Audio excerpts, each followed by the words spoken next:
Hi, Ian. How are you?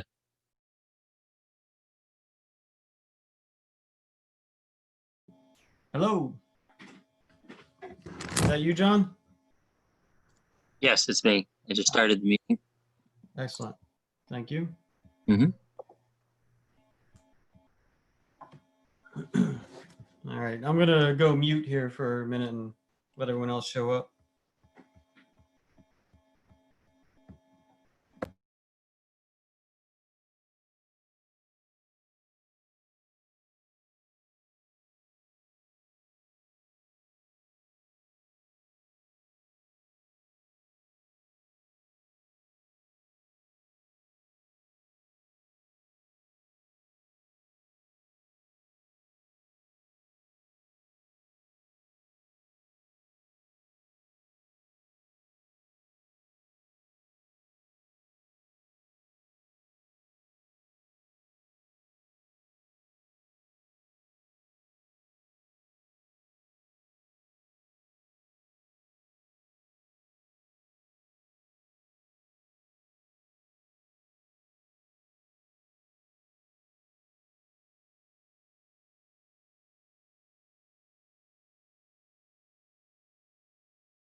All right. Good evening. Let me just get a look who's here. Evening, Andre. Good to see you, Representative Thomas. How's it going? I'm doing well, Councilor Baumgartner. Hello, everyone. All right. Then Dean Shinbrock, Richards, Hanscom, Rusk. 1, 2, 3, 4, 5. Okay. We have 5 of the court committee, so we have a quorum. So we can get started. Sounds good. And just before we start, I just heard from Council Bordelon. She was attending a work obligation earlier, but should be arriving momentarily. And so just wanted to share that that she will be again attending momentarily. Sounds good. All right. So, let me get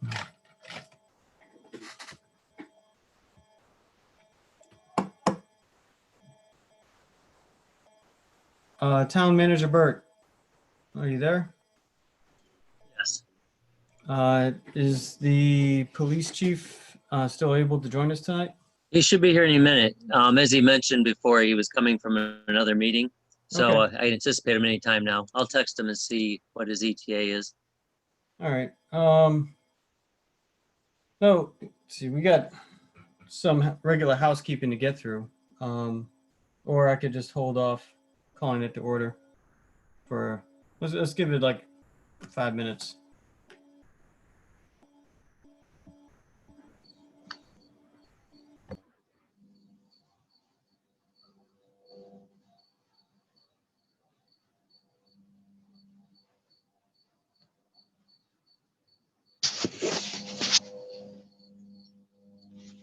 Representative Thomas, may I make a suggestion? Yes, Representative Rusk. May I suggest that we do the approval of the minutes and get that out of the way before before the chief comes? Sure, we can do that. All right, so yeah, we'll do the housekeeping. So we'll call this meeting to order at 5:32. Roll call. Let's see, we have Representative Rusk, Hanscom, Richards, Dean Here. Shinbrook,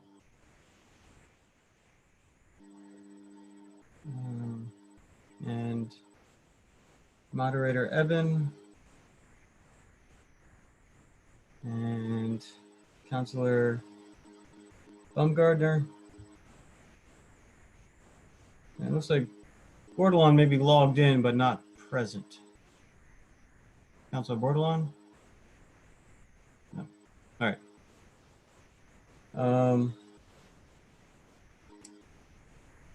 Councilor Baumgartner, any word from Councilor Heed? Actually, I've not heard from Councilor Heed. Attempted to touch base, but haven't been able to hear from him. Okay. So as of now, council does not have a quorum, but as soon as Council Bordelon arrives, we will, and or when Councilor Heed arrives. All right. So, The chief has arrived on the meeting. I see that. Excellent. Welcome, Chief. All right. So, Can anyone hear me? yes, we can hear you. Chief Pissarro?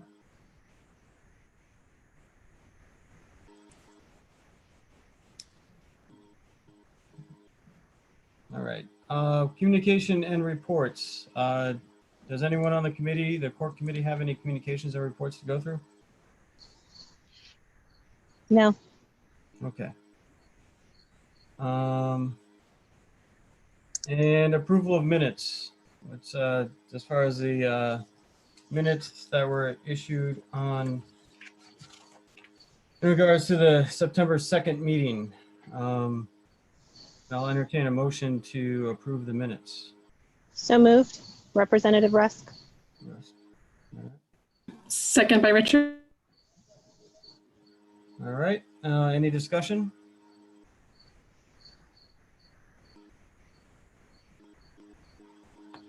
Okay. All in favor of approving the minutes, say aye. Aye. Aye. Any opposed? All right. Any abstaining? All right. So moved unanimously with all present. Okay. So that brings us to the new business. I see Chief Fusaro. Are you here?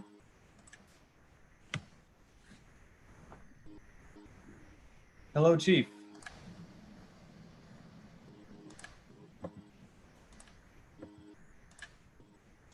Just texted me, he's having an issue on his end. All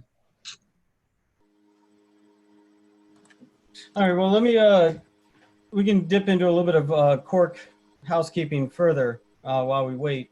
In regards to the last meeting, we all agreed, all those present agreed to work on a section, their own recommendations for the final report, as well as coming up with a list of goals and priorities they'd like to see any sort of civilian oversight or community, police and community organization have.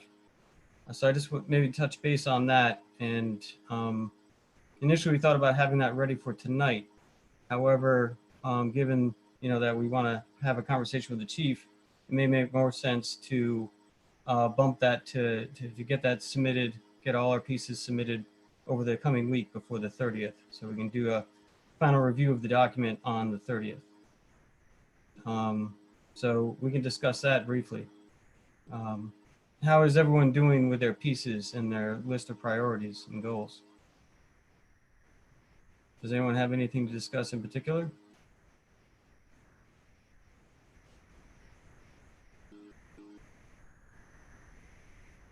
All right.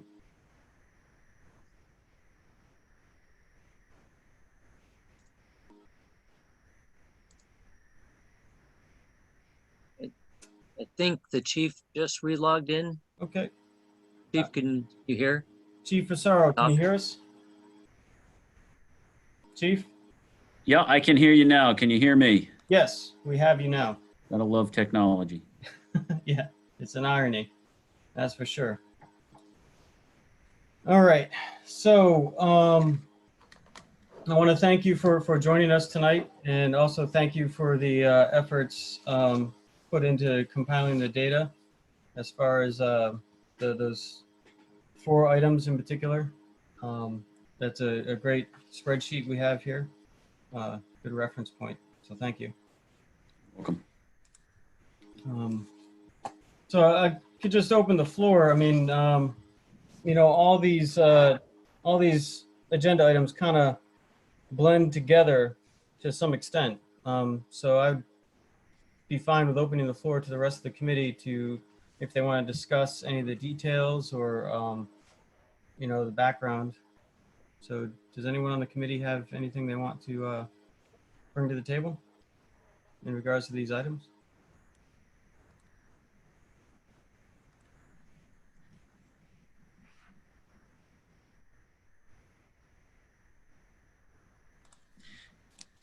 Nope. Would you like me to just review them with you, or you have Yeah, why don't we do that? If maybe that'll prompt some questions. Sure. I'm sorry. sorry. We've had our hands raised as well for a while. I don't know if you were Oh. checking for that, Representative yep. Thomas. Sorry. Yep. Okay. Representative Richards and Rusk. So Richards first. Yes, thank you. First, my internet connection seems to be pretty unstable. Unfortunately, I keep getting kicked out. So if something happens, I'm not here. That's what's happened, and I'll get back as soon as I can. And you are asking us now, I just want to clarify about any of the agenda items that were on the agenda, just to bring up. Is that correct? Yeah, sort of an open conversation. I asked the chief to kind of put together a compiled data on things that might require some civilian oversight, you know, to have some context for the committee, because that seemed to be a frequent conversation point over the past meetings where, you know, we were wondering what sort of need there might be for such a body. So that was the intent of the document. Okay. Yeah.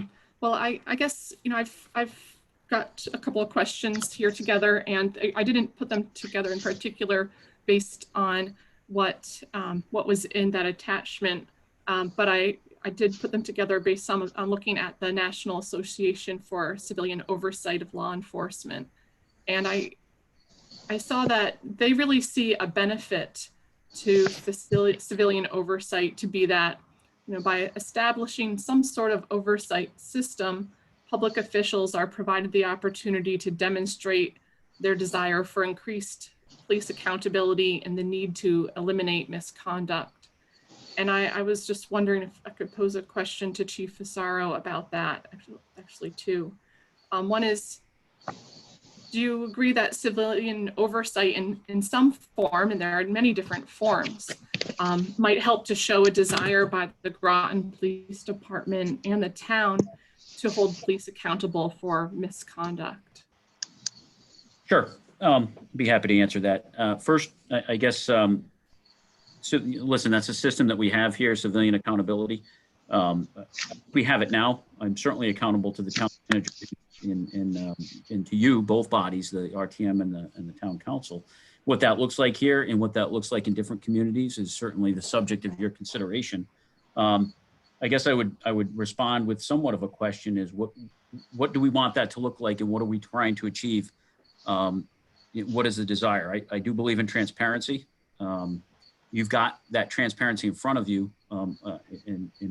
Unlike many departments, until a recent law was passed, this department has had body cameras that are fully accessible to individuals that have questions. They're subject to requests. You know, we want to be responsive to that. We want to make sure our elected officials, and certainly the people that are charged with funding this agency and giving us the tools we need to do our jobs, that they know exactly what we're doing. And when there is a significant issue, that they're kept apprised of it and they're brought into the fold. So I have no objection to any of that. In fact, I think some of that is productive, but I do think that it needs to be carefully crafted. I think it needs to be considered in a holistic approach as to what you're looking for, but also what some of those unintended consequences could be. In fact, we just had a very productive meeting, which is one of the reasons why I was a little bit delayed in getting on, with two representatives of the RTM and two council members that discussed many of these issues with the rank and file members of our department. I'm anxious to have them share that meeting with you. I think you'd find it enlightening, and I found it enlightening as well. And some of the pressures and feelings that our officers have right now because of some of the things that are happening nationally, locally, and statewide. And I think those are all things that are fit for your consideration as well. And I welcome and appreciate those that took the time to come here to meet with our officers. And I think that they found that a very productive use of their time. I don't know if I directly answered your question though, Representative. Or was it Representative Richards? I'm sorry. Well, to some degree, I guess I would take it that you do think some civilian oversight in some form does help, and you know there is a desire to make sure that police are accountable for misconduct. And I would submit to you that we are accountable, and we currently are accountable. In fact, I think that log that you have in front of you indicates that. But again, transparency, providing this body, both council and RTM, with information that they desire and feel that the town and their constituents need to have, I'm certainly open to. Okay, and my next question was, what form of civilian oversight do you think would best assure the Groton community that police are held accountable for misconduct? And I know you pointed to lots of policies already in place, but what else might we be able to do? Is, as a point of clarification, could you explain what you mean by police held accountable? Is there a feeling or perception that police are not held accountable in this department?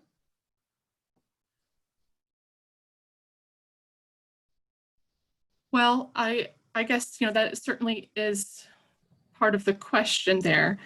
And I think that maybe leads to some of my, well, another question that I have, but I'll try to stick on this one. I guess, what can the police department do as far as more civilian oversight measures? What kind might that be to best assure the Groton community that police are held accountable? We have certainly an internal procedure right now for the police department in the town, and we have, as you point out, our elected officials here that are involved in this process to some degree.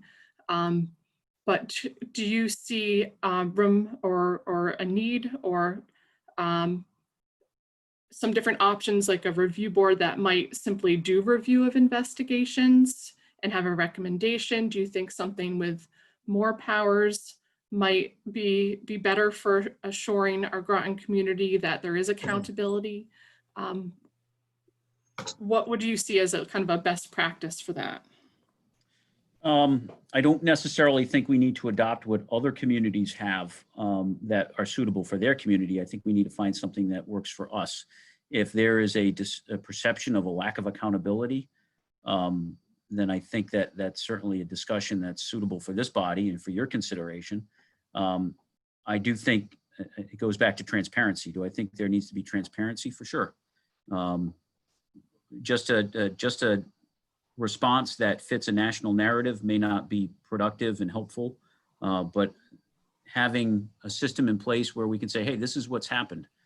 These are the things that have happened in town. These are allegations. In fact, if you go through the log, you'll find that our officers have been investigated for a multitude of different claims. We do adhere to the policy that's promulgated by the state. So getting together periodically with some group to say, hey, here's what we've gone through. These are the investigations that have been done. These are the allegations. Here's what's been sustained and substantiated. Here's what's not been sustained and substantiated. In fact, officers many times will have allegations made against them, which are found to be erroneous or not factual. In other cases, they will have complaints made against them that are sustained and that result in discipline. So sharing that information, I think speaks to that.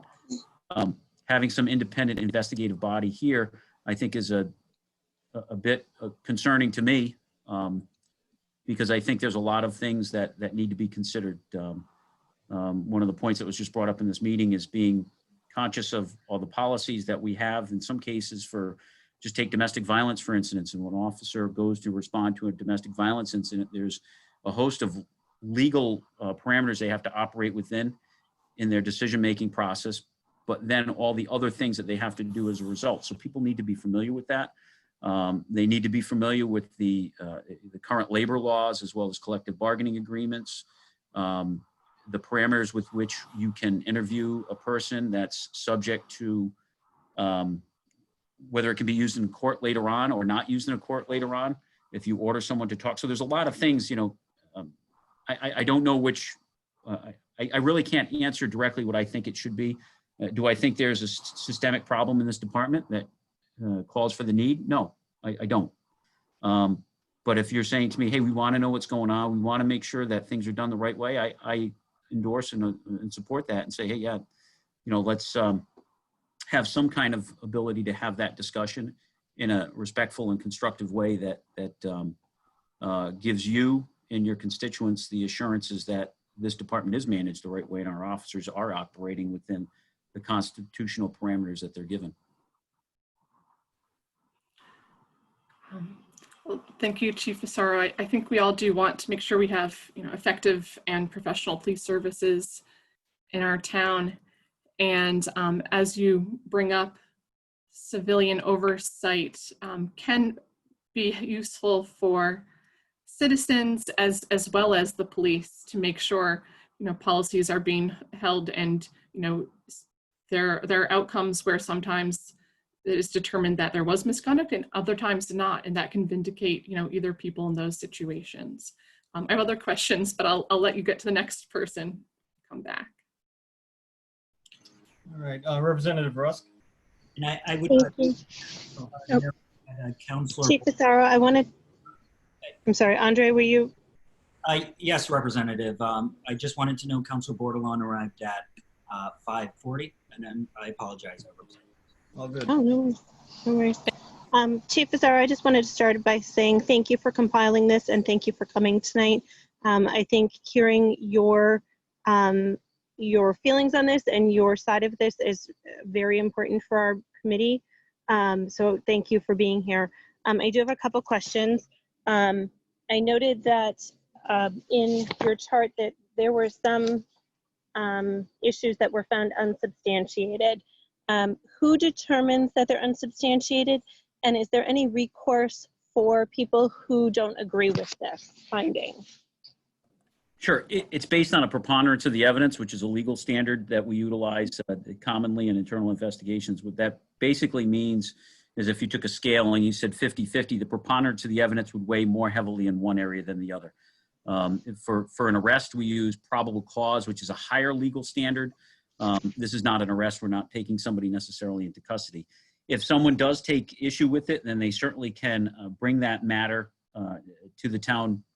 They can bring it to the town manager. He is my boss. He can order back another look at it. In case there have been cases where we have had that happen, where we've had people that take exception to the findings, and we've forwarded that to his attention as well as to the town attorney's attention.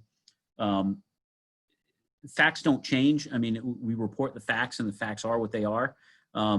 In some cases, people may not like the outcome, say they were issued an infraction, or they feel that an officer did something that was inappropriate, and the facts don't bear that out. For instance, we've utilized body camera footage to examine what the officer was alleged to have done.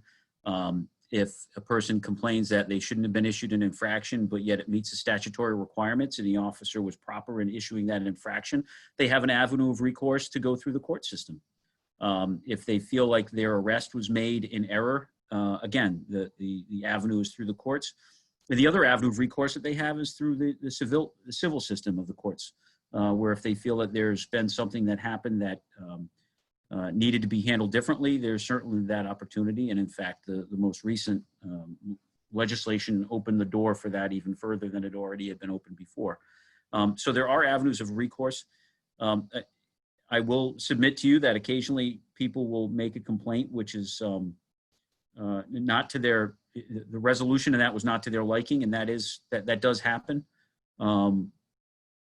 Certainly having the ability to send that to the town manager and to get a legal opinion on that. And if in fact that is handled inappropriately, it can be referred outside. And we've done that as well, where we've asked the state's attorney's office, again, an impartial organization, to say, hey, can you review this? Tell us if there's any problems with this, that there's a criminal aspect to this. And the state's attorney's office will issue a finding and say, yes, there is a criminal aspect to it, or no. Or we may ask them for a legal opinion. And generally speaking, the state's attorney's office does not get into personnel matters, but if it's a matter of law, a violation of criminal law, or something that's within their purview, the state's attorney's office in each respective judicial district in the state of Connecticut the state's attorney is the chief law enforcement officer. And now there's the Inspector General's office, which is a slightly different agency. And I think that as that evolves, we'll have more of a perception of what their abilities are and what they can do. But is there an avenue of recourse? Certainly. People can bring it to our elected officials, and you can ask for questions on that. And they can also go to my boss, which is the town manager. And if he feels that something was not handled appropriately, or that the findings were inappropriate or not warranted, he can order it back for another review, or could even potentially refer it out to another agency. Thank you. My second question is on page 2 of your data, and it shows that of the 5 uses of force from 2020, 4 of them were due to mental health concerns. Have there been any studies that you know of that indicate a lower rate of use of force when mental health personnel are on site during an arrest? And would there have been indication in these arrests when you got the call that you needed to bring somebody potentially with you? I don't know of any studies. In fact, that very question came up before. The unfortunate part of this is those providers are not necessarily available at the times when these issues happen.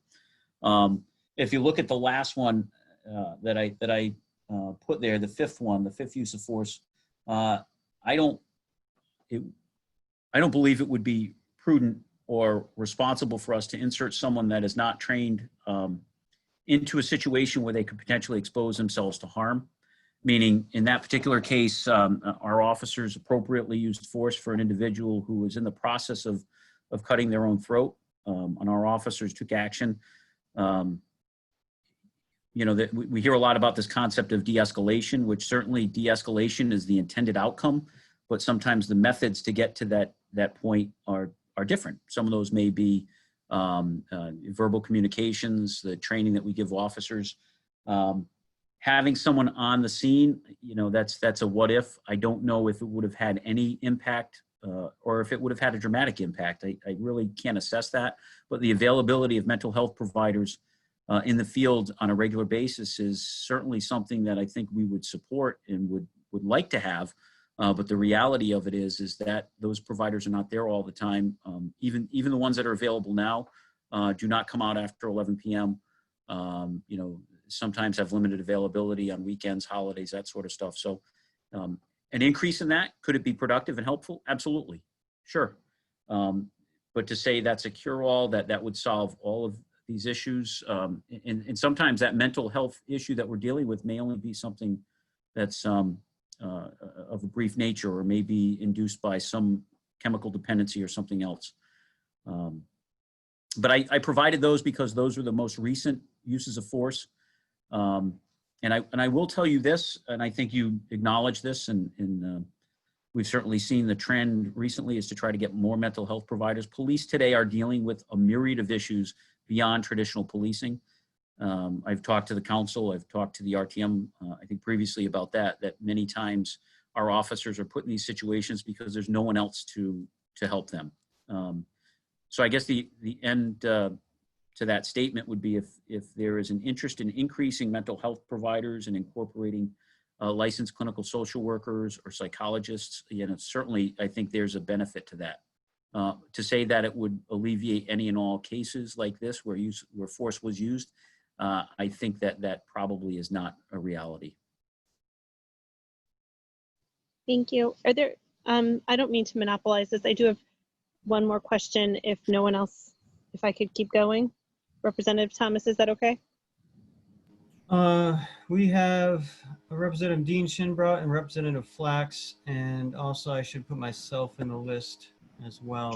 So one more question. I'm going to throw out one more question. So in, I think it was 2015, the town of Groton Police Department was, there was a concern about racial bias.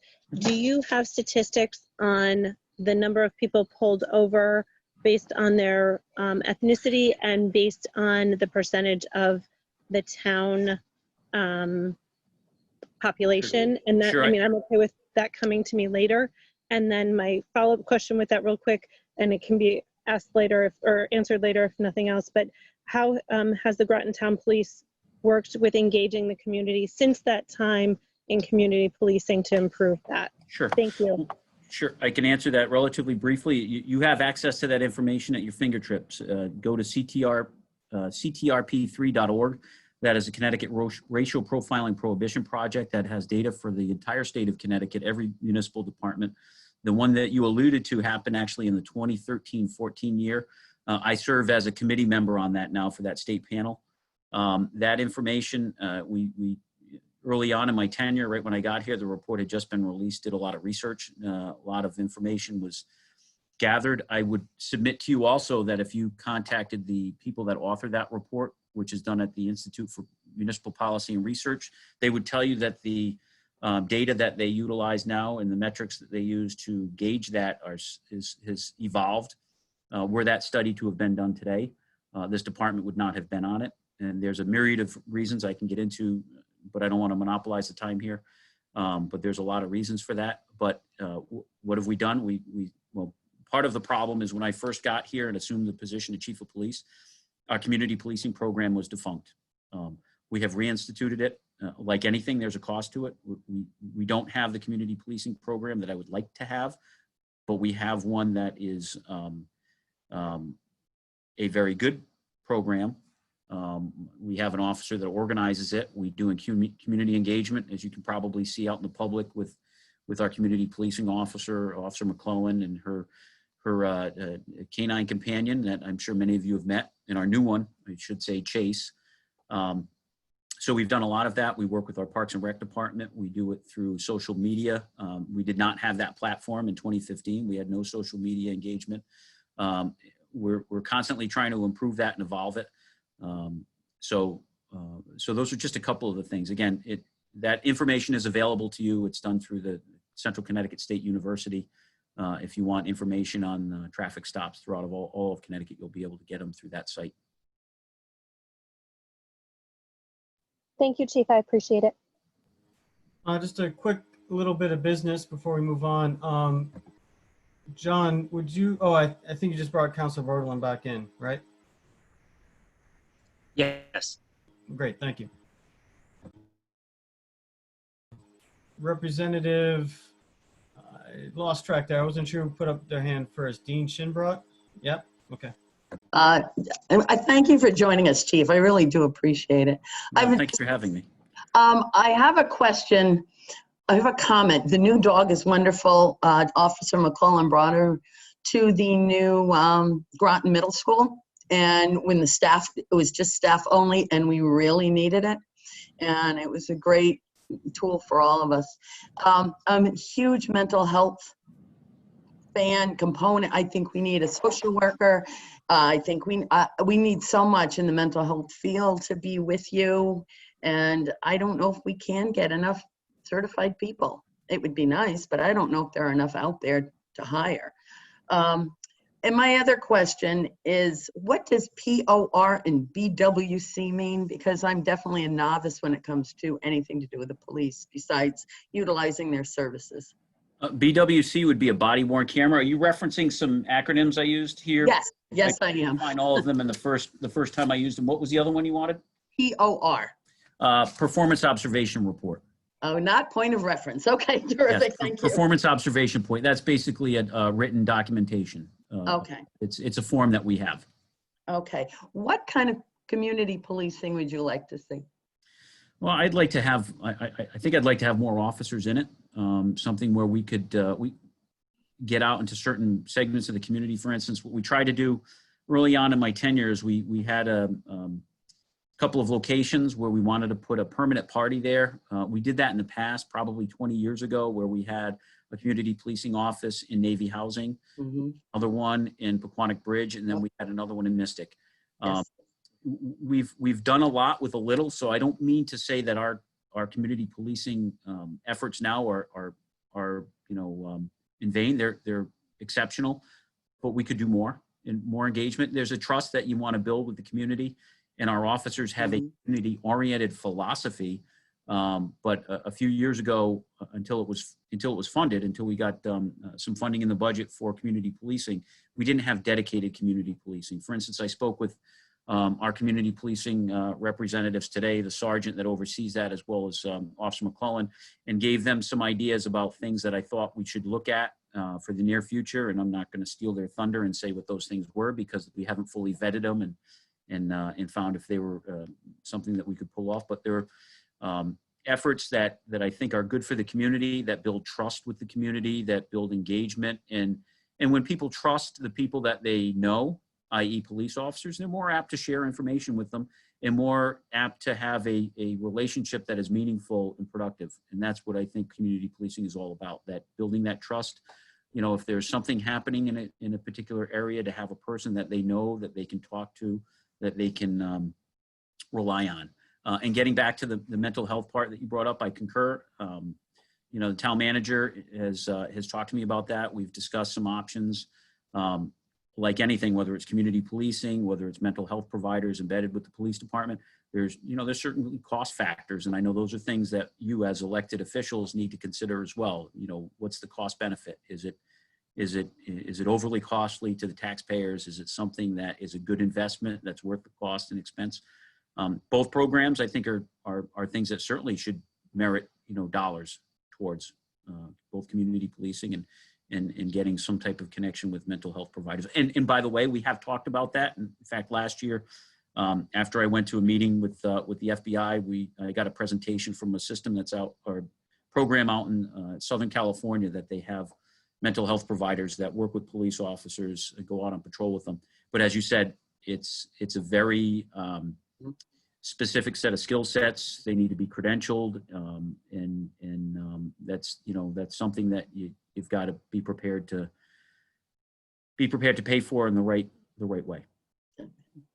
Thank you, Chief. Just to point out, Counselor Heed has joined us. Very well, thank you. So next up on the list, Representative Flax, you had your hand up before you got bumped out and brought back in. Do you still have a question, or was it covered already? Yeah, thanks. Yeah, I think it was. I just wanted to say hi, Chief, and I apologize for being late with my 55-year-old eyes. I had it as 5:30 and read 6:30 on the thing, even though it said 5:30. So I apologize for being late. But it's good to virtually see you, Representative Flax. Yeah, exactly. So thank you. That was all. Very well. Chief, if I could take my turn here real quick. Representative Dean Schimbraut, you're all done, right? You're all set? Okay. A quick question about civilian oversight in general. Chief, from your perspective as chief, would you be opposed or in favor of having a civilian review board that would as a matter of a standard operating procedure, take a look at any sort of any one of these four categories, or all these four categories that, anytime there's reports of this nature, that after the department's done doing their investigation and coming to their conclusion, that the review, that the file would be forwarded to the civilian review board, and they would just take a look at all the information. Would you feel like that would be something that would be useful? I would certainly think it's something that would worthy of consideration. I guess it depends on what those parameters are. I would expect that people that were reviewing that would probably have some questions that might be that might need to be fielded. Is that kind of what you're talking about? Where, hey, an allegation was made against Officer X, saying that they they handled an investigation the wrong way, and a person made a complaint against them. And during the course of the investigation, you found that was unsubstantiated, or the officer was exonerated. The officer handled it appropriately. Why did you come to that conclusion? I read this in the report. What does it mean? I'm inferring that that's the kind of dialogue that you're talking about. So it wouldn't just necessarily be someone takes a look at a report and says, yeah, I think it's good or bad. It's something where there's a dialogue. Correct. Yeah. My thought was that, yeah, there'd be a dialogue between the administration of the department and the review board, and there would be an opportunity for the review board to kind of help understand and explain the finding if there was concern in the community about the finding. As you describe it, I'm not necessarily opposed to that. I'd certainly want more information before I said, yeah, I wholeheartedly agree. I think that's what you're charged with, is kind of coming up with that recommendation and those parameters. I think we need to respect the two things that I'm conscious of is we don't want to have a chilling effect on people making complaints if they feel there's merit to a complaint. In fact, that was a discussion that I had at length with a reporter recently, saying, if we now start exposing people to scrutiny that make a complaint against the police, that may have the opposite effect, where where they feel like there was a violation and they should report it, but they're afraid to because they're going to be exposed in the public and fear consequences as a result of that. So I wouldn't want to embarrass folks like that. But conversely, if an officer was found to have been exonerated and had some egregious complaint made against them, I would similarly want to protect the identity of the officer to some extent as well. But looking at the merits of it and understanding it, and having an understanding of how we conduct our investigations, and providing that to whether it's a review committee or a representative sample of the RTM or council. I think that, I think that's something that certainly should garner some consideration. All right, thank you. And another question along those lines, would you be opposed or in favor of, or what would your feelings be as a chief in regards to a civilian oversight or review board being part of a regular review of policy and procedures and, having some conversation about that as the department reviews its policies and procedures? Sure.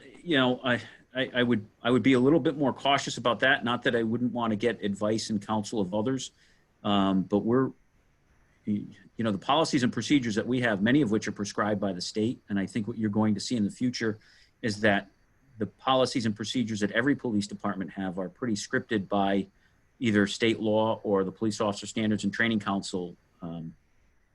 We see that now. The ones that you, I think, are familiar with are the ones that are published on our website, which are those policies that we are required to adhere to. We do have standards of best practice. So if there are issues or questions that people have about the policies, I'd be happy to field them. But as far as drafting them, we've contracted with, for labor issues, Attorney Duggan and her firm has been exceptional in dealing with those. Also understanding the nuances of our collective bargaining agreements, some of which have to be reflected in our policies, state law, case law, and I think you're familiar with the fact that we utilize the Daigle Law Group to help draft some of our policies that comport with best practices.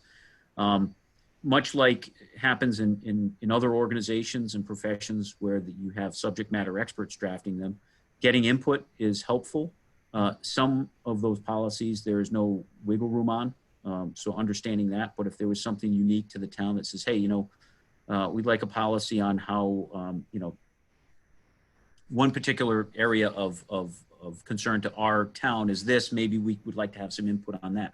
But as far as things that are part of constitutional law, policing practices, and things that are governed by other agencies, it would be tough for me to say, hey, I think we need to have the Civilian Review Board tell us how to do that when in fact they may not have the background and knowledge or credentials in order to do that themselves. Does that make any sense? Do you understand? Yeah, there's a lot of nuance there to unpack, but yes, there's a lot of discussion, and all depends on the intent, purpose, and how it's carried out as well. So one more question, and you mentioned earlier that you had a meeting with 2 RTM members and 2 town councilors. That's correct. Was that in any way regarding the civilian oversight? That was at the request of a counselor to say, hey, can we come there and talk to your officers? Officers were very passionate. Counselor Heed, who's here, was at that meeting. The council and the RTM get to hear from me all the time. This was our officers' very, very frank and open discussion. And, I thank them for that. And I thank Counselor Heed and Counselor Franco and the RTM members that came for doing that. And that was at their behest. All right. Thank you. All right. With that, Moderator Evan is up next in the queue. Thank you, Representative Chair Thomas, and thank you, Chief Asaro, for being here. I was curious, I didn't know about this meeting that was just mentioned. Who are the RTM members that were present? Can you let us know? Because I usually like to know about things that my RTM members are doing. It was Representative Cassieri and Representative Chase. Thank you. Sorry, did you hear that? Yeah. Yes, I did. Thank you. I had 3 kind of questions. One of them, I'm just curious. I was at a long-term recovery meeting and the other day, and Mayor Hedrick intimated that the City of Groton Police had received a lot of harassment kind of related to perhaps ongoing, national events related to Black Lives Matter. And I wanted to know if town police have been harassed, and if so, is there a log of these incidents, and how have they been harassed? There is no log. Our officers have experienced vitriol from members of the community and members of I don't know what organizations. I wouldn't characterize organizations, but it's I had officers come in and people claimed that people just drove by them and gave them made some obscene gestures, comments. There's been certain activities that have happened recently where our officers have been sworn at under the guise of other activities. But yeah, our officers are experiencing that more so now than ever. We're seeing that nationally. We're seeing that right here in Groton. Our officers have seen that, and they've as they say, had a stiff upper lip. They've grinned and bear it, and they've acted professional, and I applaud them for that, for exercising restraint and for being the professionals that I know they are. So they've endured it. But yeah. Have they taken action about it? Have they arrested people? Because I understand that some of that could be arrestable behavior. Well, as the saying goes, you can't breach a police officer's peace. So if unless there's others present, an officer has thick skin. It has to have thick skin. So our officers typically do not. If people are exercising their First Amendment freedom of speech, we may not like what they're saying, and we may take exception to it, but it doesn't mean that we're going to be arresting them for it. Okay, thank you. I just unfortunately just got forwarded the information that you had sent. I wasn't on the initial distribution list. So I looked at it kind of quickly, and I had I had a question about the officers, since, and I understand there are reasons why related to unions and labor laws, why the names aren't provided, but I was wondering internally what happens when an officer is a repeat, is the subject of repeat complaints. It's not clear, if this is a diversity of officers who are being complained about, or if it's, a few, and what is the procedure within your department when there is an officer who receives multiple complaints? Well, it depends on what the outcome of that complaint is. If it's sustained, where the officer has been found to do something either wrong, or either procedurally or through, an act of omission, there's counseling and retraining. If it's a repeated action, then that obviously ups the level of discipline they're going to get. So, for instance, if an officer does something once,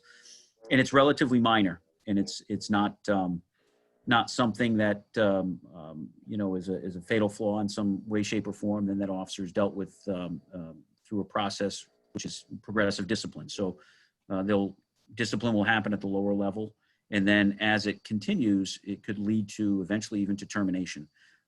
If an officer has received complaints which have been unfounded or not sustained, if there's indications of other behaviors that need to constitute retraining, then we do that.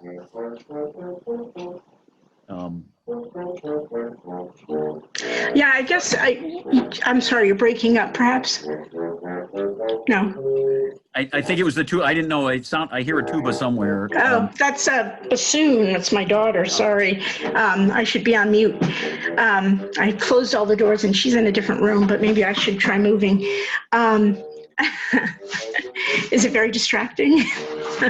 Well, yeah, just a little bit, but that's okay. I can work through it. I'll mute myself when I'm listening. Okay. So sorry, I lost my train of thought.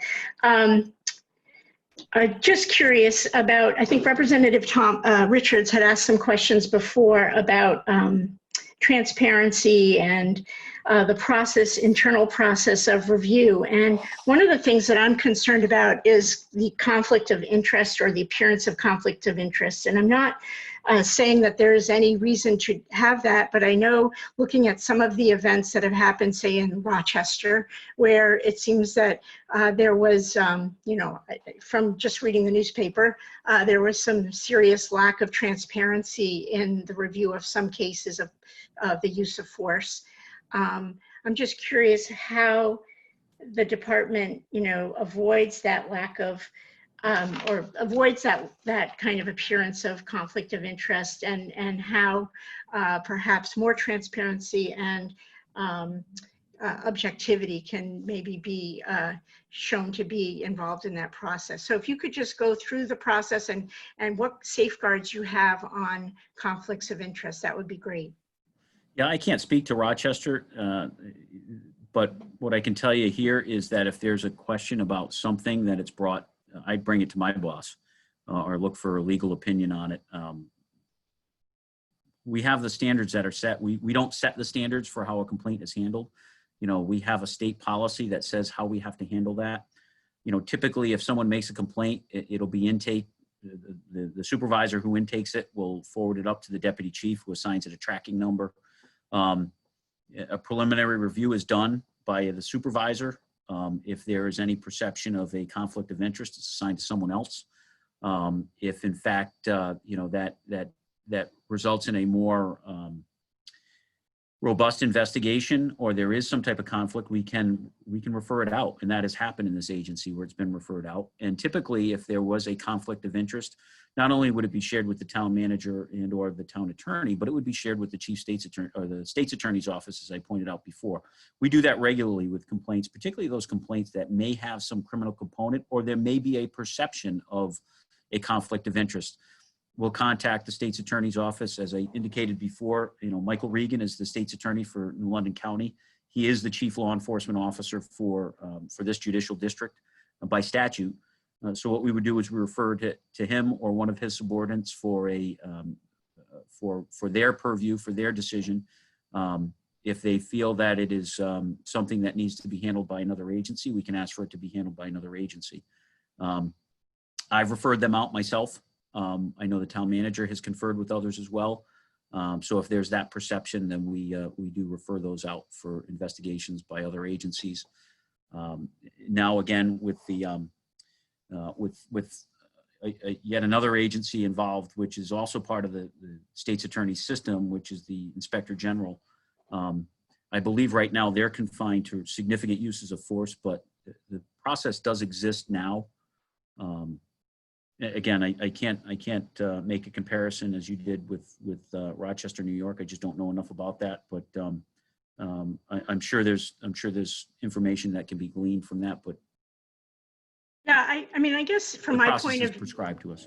Yeah, from my point of view, the benefit of a civilian review board is that it does have that appearance, or it does avoid that appearance of a conflict of interest. And to my mind, there is an appearance of conflict of interest when you have supervisors who are in the same department involved in reviewing and operating kind of as judge and jury of, you know, of folks that they supervise. So to me, that is problematic. I do a lot of work in grants and funding, and I'm very, you know, I have all my reviewers sign conflict of interest statements. And so even the appearance of a conflict of interest is something that I take very seriously. And I do think that when you have internal reviews that are conducted solely within a department, that it does tend to make it more opaque than transparent, and it does perhaps make it problematic to make sure that there is no conflict. So I would just say, from my point of view, putting forward a civilian oversight board or review board or whatever it's called would be one of the ways of kind of circumventing that issue. But thank you very much. And I do hope you will come to the RTM at some point soon and talk to a broader audience. Thank you. Thank you. All right. So I see Representative Richards' hand just went up. But before we circle back to the rest of the court committee, the town councilors that are in attendance, do any of you all want to? Absolutely. At this time, I'll recognize Councilor Bordelon to ask her first round of questions. Thank you. I apologize for the delay in getting here, and appreciate this meeting. And thank you, Chief, for your little write-up here and attending tonight and Sure. being able to discuss what I feel is important, not just nationally, as some are saying. It's important locally and has been, especially for many folks in many communities. I guess I always just like to start where my mind goes when I look at something like this. It's great to see that these reports would go back to 2015. That's wonderful. But I bet if we tried to pull reports even further back, which we can't be accountable for now, and I can't confirm that it's happened, those reports probably didn't exist because one would think maybe they weren't written. And this has happened for decades. To say that minorities, and when I say minorities, I say brown, black, anybody that identifies of color, of any race, have struggled and have been identified for being aggressive, treated unfairly. People have had microaggressions. People have, said, oh, who's this person in my neighborhood? Profiling, calling in suspicion based on color alone, but not saying color, but using the word suspicion. It has happened, and it has happened here in this town. As a person who's lived here majority of my life, I can say I know on many occasions where there hasn't been a physical altercation, but there's been suspicious phone calls or acts on friends and community members that just for being of color in an area and have been called out for that. With that being said, we have to also look historically that minorities were not created equal in this town and in this country, and still have not been, even in the town of Groton. And it was only in 1960 something in Virginia where it finally, the last state to pass that interracial marriage could exist. So when people start to go down these rabbit holes of, oh, it's so far away, oh, it's not, to a person who's born in 79, who is biracial themselves, who have interracial children that are one or more races, I can say that my family does not feel that it's that far away. Now, to say that this is an attack on the police, no, because it's not just minorities looking for change. I want change for all, because equally, I know people who have been treated unfairly or judged based on other reasons, and it had nothing to do with race. So the accountability factor, I liked what moderator Evan had stated, the judge and jury. In our town, our platform, to me, I could see as a manager myself, and being in other managerial roles and oversight, it's very hard to be the one who's doing the hiring, the firing, giving the raises, and then looking into investigations where wrongdoing has occurred. Coming from the medical field and also being involved in criminal justice for a short time and working, with probation a little bit, I know that we have biases. In the medical field, there are times when there are false claims made against people. I don't know how many times on a daily basis I go in to be a stand-in so a doctor can do a basic exam with the scope just to listen to their heart and lungs because, it might be an opposite gender, and we do everything we can to protect that. So I think, and then when the false accusation is cleared, yeah, doctors, nurses, medical, everybody in the community on any level has that same fear of that identity that a cop would have. So I just think it's important that we kind of not fictionalize the idea that these reports to 2050 is a small snapshot of a larger problem, not just for minorities, but a community at large. A lot of people will say, oh, it hasn't happened here. I want to make sure I have a system that's in place so it doesn't happen here. Minority recruiting. To say it hasn't happened here, yeah, I can say we haven't been minority recruiting. So looking at all of this, my hope and goal of this is to make sure long after Chief Fasaro is here, John Burt, myself, and who else is to come, that Groton continues to hold those codes of conduct, ethical codes, moral codes, and continue on the path of which you presented that showed nothing really outrageous, but to continue on that path and to make sure that people are feeling safe and treated fairly. So I guess my question to you is, what do you feel that you can do to enhance the well-being and welfare of brown and black people in this town and minorities to feel even safer and make sure that their voices are being heard, and to understand the fears, right? One can say they took a minority class in this and that, but to really understand the community, you really have to engulf yourself in that community to understand where their fears come from and where their thought process have got them to this point, because it wasn't that long ago. And so I guess what I want to hear, we can say community policing, but okay, that's one avenue. But what can we do to enrich our community here, to make sure, especially with all that's going on, to make sure that when a minority is pulled over or anyone is pulled over, that you can recognize that there might be a little bit of a heightened fear and they're not suspicious or doing anything wrong. It is something that's going on in our country, and there needs to be some de-escalation to make sure that they're kind of understanding the situation. So that's my first question. My other thought is, how is it that we can start to move that minority recruiting? How long are we keeping these jobs open to really seek outside sources, and really not just minorities, meaning of color, but people who reside and live in the town of Groton? It's really important, I think, when you look at the community policing model, to make sure that when we look for officers as well, if we can, to have people who live in the town, because those are the people that are our neighbors. And so they know the kids and they know the community and they're involved in it. So to see more of that in the town of Groton would be another step or a thought as to under this whole umbrella and looking at this. But looking at, Georgia with Ahmaud Arbery, that was an internal investigation. And as we can see, many avenues on that went wrong. And so I guess I saw one meeting where we discussed that we went to Ledger, I think, and they looked into something. It's just really important that we have a structure here set up that the community is invested in. I do think the policies and procedures, yes, I understand that you look at all these different, governing things and all the things, but it's nice if you have community members that, have a chance to review that and kind of just give some feedback to be a part of it. Doesn't mean it's going to change, but opening up that dialogue and allowing people to be a part of the process allows for some transparency and some community involvement on different levels. So these are the things that,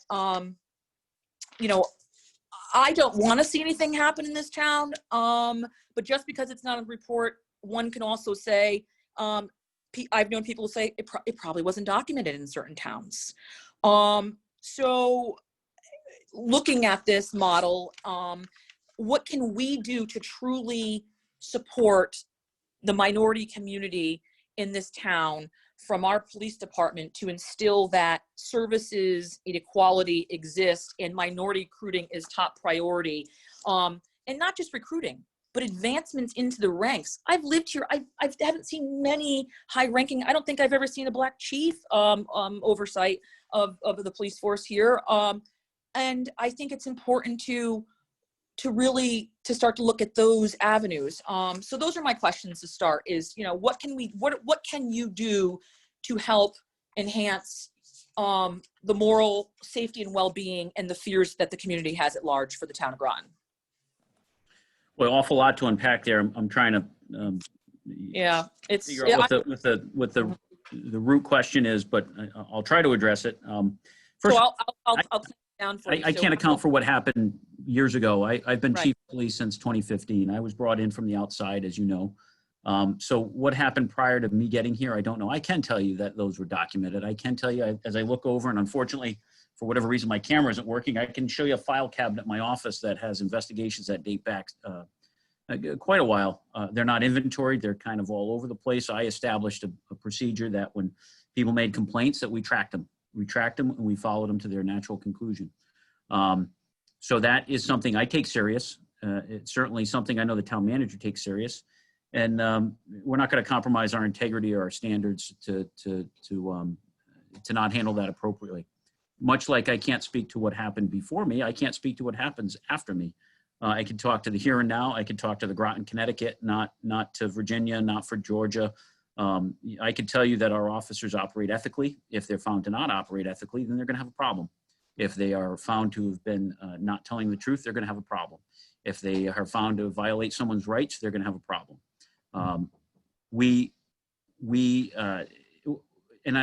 Whatever the race, color, creed, and condition is of the subject that they're dealing with, they treat them with dignity and respect. That's been my moniker since I walked through the door here. I expect my officers to be treated with dignity and respect, and I expect them to treat the public that way. So as far as accountability, again, I'm trying to hit the root of your question, which I guess I'll rephrase I'm it. I guess struggling with it a little bit. what can you do to ensure that the minority community in this town, what can you do to enhance or build up or make better in this town to make sure that the community feels that their voices, you're saying that they are, and that's great. So like, but sometimes, I know at my job, if something's not happening, even though you know it is, we have to take a step further to really enhance it, right? Even further. So what can the town do to really improve on this area? Boy, I think that goes well beyond policing. It has so many different implications in society. Like you, I've been a student of many of these things for quite a while on how our educational system works. You said you've been involved in criminal justice. You've been involved in, healthcare industry. So I know there's probably issues there as well. All I can speak to is this town in this department. Again, treating people fairly. If there are people feel that they were violated their rights, then they should come forward. If they feel that something was handled inappropriately, then absolutely. But I will tell you that sometimes people come here and they feel like things were handled inappropriately. And when you peel back the onion and you look at things, and I think I illustrated these points during our last conversation with the town council, we have people that have made complaints alleging certain misconduct. And when we show them the videotape, their story changes dramatically.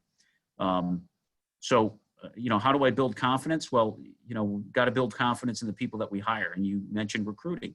We recruit from a very diverse pool. And in fact, that was part of the conversation we had earlier. We have a diverse group of people here in this department. We had officers talk about that, previously. We've had executives in this department that have been minorities. One of our previous deputy chiefs was an African-American. We've had lieutenants, sergeants. We have members of the department now that are from a multitude of different race in denominations, if you will. I've said this repeatedly, and I think this shows the fact that our department does value diversity and different perspectives. We have 10 female officers, and I don't think that is something that should be dismissed because they bring a whole different perspective and approach to policing in the way we conduct ourselves. So I think that's important, and that speaks to diversity as well. As far as what we do is we continue to expand our pool of applicants to make sure that we reach a diverse community. And that kind of comes in conflict with what you're saying as far as getting people from the town. We have standards that aren't just prescribed by this department, but by regulation and law as to what we can hire for police officers. We can't hire convicted felons. We can't hire people that don't pass a polygraph. We can't hire people that don't pass the psychological review. And that runs across the gamut, right? I have people that have applied for positions here that on the surface would appear to be good candidates, but unfortunately they can't make it through the selection process. So what have we done? We've expanded that talent pool. We've looked at other avenues to recruit people. And with the hope and expectation that they will move this way, that maybe we can get people that are coming from, different communities that might bring their diversity here as well. And we've done that as of late. 2 weeks ago, we had an officer that we hired that just started the academy, a female officer. I have another officer that we've offered a conditional offer of employment who is from a minority group as well that is currently serving on active duty with the United States Armed Forces. And once that person leaves in the very near future, will become a member of this department. And so our efforts continue. But what I will also submit is that our standards are high in law enforcement. Our standards in this department, I think, are exceptionally high. And we're going to make sure we adhere to those standards and that we recruit the best possible candidates that are worthy of our badge and uniform and worthy of service in this community, because this community deserves good people in their police department. And I wholeheartedly support that, and will continue to make it my mission to create that diversity and those opportunities to people that are reflective of our community, that hold the values of this agency in this town. Well, thank you for that. And, I do appreciate what you guys are doing. I'm in full support of a civilian review board. I do think that it would be very helpful to have something in place. I think it's important to have the community as part of the process, along with the community policing efforts to hire and recruit, as well as to, look at our structure of oversight in our own town. I think it's important that we have those structures in place to, keep everything running as smoothly. And once again, not saying that nothing is currently, not saying there's been any issues that I'm aware of, but that, it is important to have you know, a hiring, a way in which information is gathered, information is processed, and you know, even, you know, having it more forthcoming to the town council. I mean, to be a part of this so that we know what's going on. You know, as John oversees the police department, the council also helps, you know, with, you know, running the town as well. So it's nice to kind of know the day-to-days as to what, you know, the town manager is doing in relation to all the different departments, not just the police department. So it would be nice to have a civilian review board that is, you know, more entrenched in the process of the day-to-days. Thank you. Sure. If I may, it would be helpful to us, because I'm asked this by our officers too, is what is the issue that we're seeing here, particularly with this department? We hear a lot of things and a lot of references, but I was asked that question earlier, and I think, you know, Councilor Heed, you were asked that earlier. What is that? What are we looking for? What is the issue?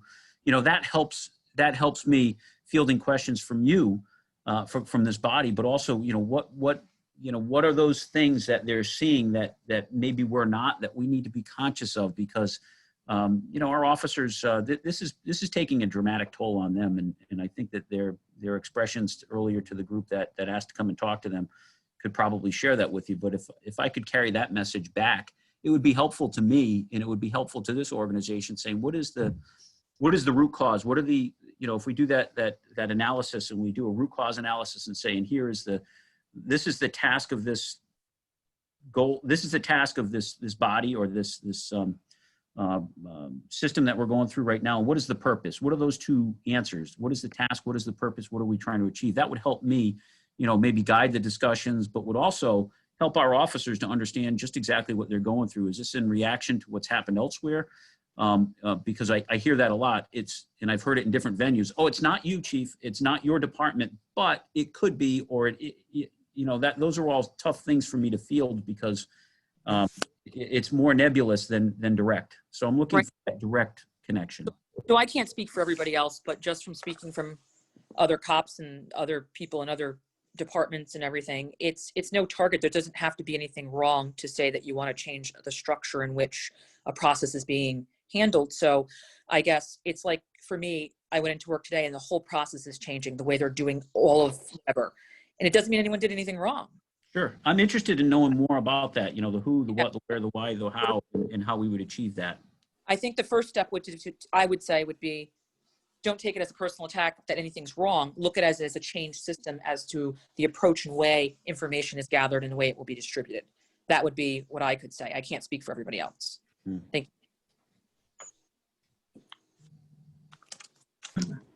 Okay, thank you, Councilor Bordelon.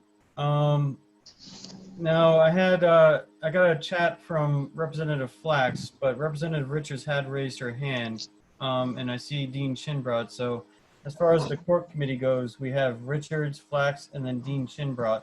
I just want to check in with Councilor Baumgartner real quick to see, since we're on the council side of the joint committee, did Councilor Baumgartner or Heed, do either of you want to speak? Yeah, I certainly have questions, and Councilor Heed, would you like to, do you have any questions for the Chief, or a statement for? Sure. Actually, let me first of all thank the Chief for hosting the discussion that Councilor Franco and RTM representatives Cassieri and Chase and I attended. I appreciate the time and their frankness, and want to thank Councilor Franco also for arranging it. But it was, really interesting. Got a lot of good perspective, and I'd encourage anybody that's interested in this subject and participating in either of these committees to make an arrangement. I don't know how to make the arrangement. I didn't do it. Councilor Franco did, but I'm sure the Chief could help you out. And that being said, a couple interesting things came out of the discussion. And I'd like to ask the Chief to talk a little bit about them, if that's okay. When you look around the country, you see a lot of trouble in different departments. And he made, or actually I think another one of the officers made an observation that what you saw was poor policing, and that one of the ways that you would prevent that from happening is training. So the chief did mention, actually, I think it was this other officer mentioned that the state of Connecticut doesn't require a whole lot of training. So maybe the chief could tell us a few things about training. I know that's not directly related to oversight committees, but it's things that I think should be heard, as well as a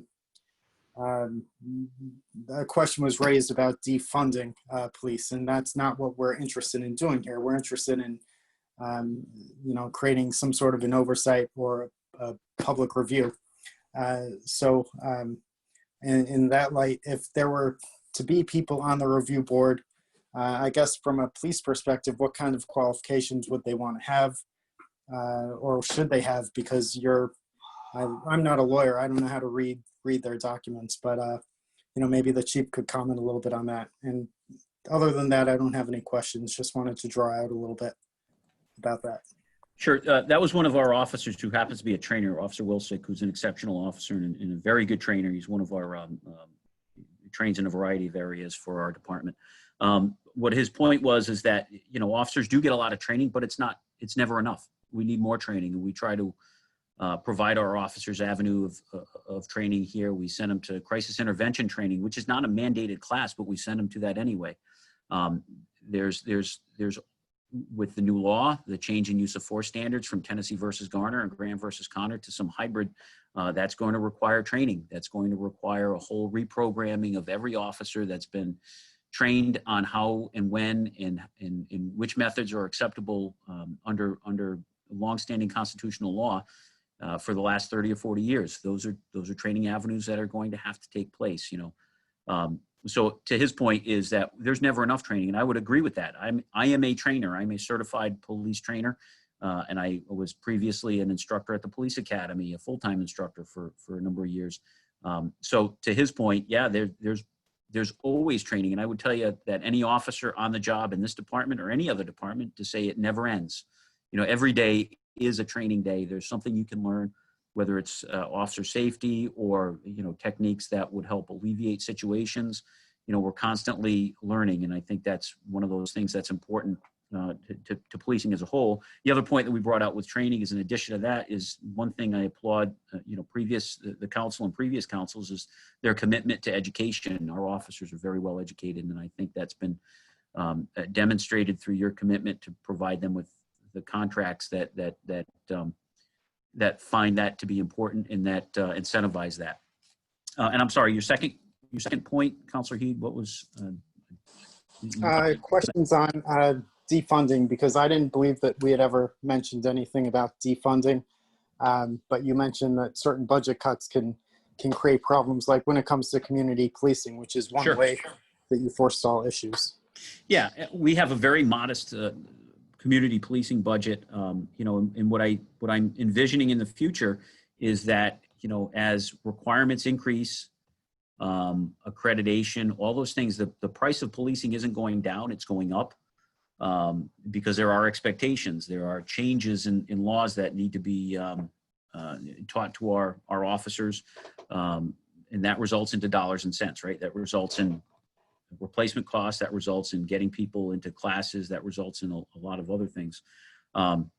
So I think that was one of the concerns that the officers shared with you earlier. I think as far as, does that answer your question? I hope I'm hitting what you're looking for.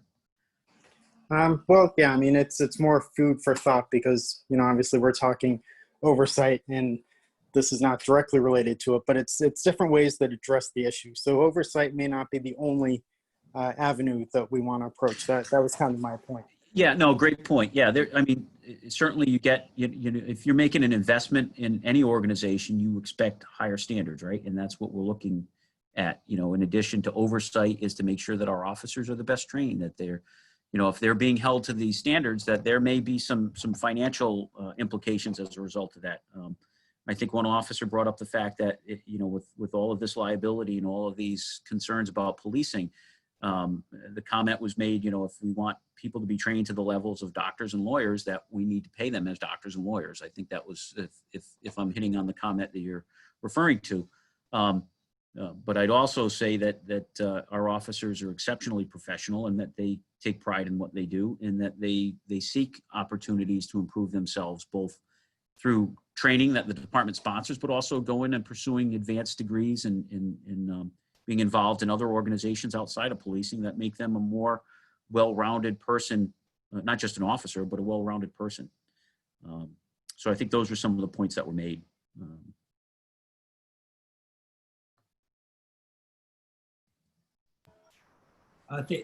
Thank you, Councilor Heed. Thank you, Chief, for coming out. I think most folks have asked their first round of questions, so I will take a stab at just some of the questions I've prepared for tonight. Quickly, I'd like to align my remarks made by Moderator Evan. She made the comment, should any department sort of function as a judge and jury simultaneously. And in the case of where a complaint, civilian complaint is made, and in the case of the chief, where it's farmed out to another police department, well, I do not at all ever question the ethics of Chief Tesoro, just again, given his track record in our community and my work with him. I do align my remarks with Moderator Evan in that the appearance of any complaint being investigated by an outside department with ties to our own police department is of concern. And so I think if there are any ways we can address that through this process, through the Cork's partnership with Public Safety Committee, and as we're reviewing, our policies and procedures relating to police oversight, I would certainly welcome that opportunity. And so my question to you, Chief, though, is I believe it was Representative Thomas who asked a series of questions relating to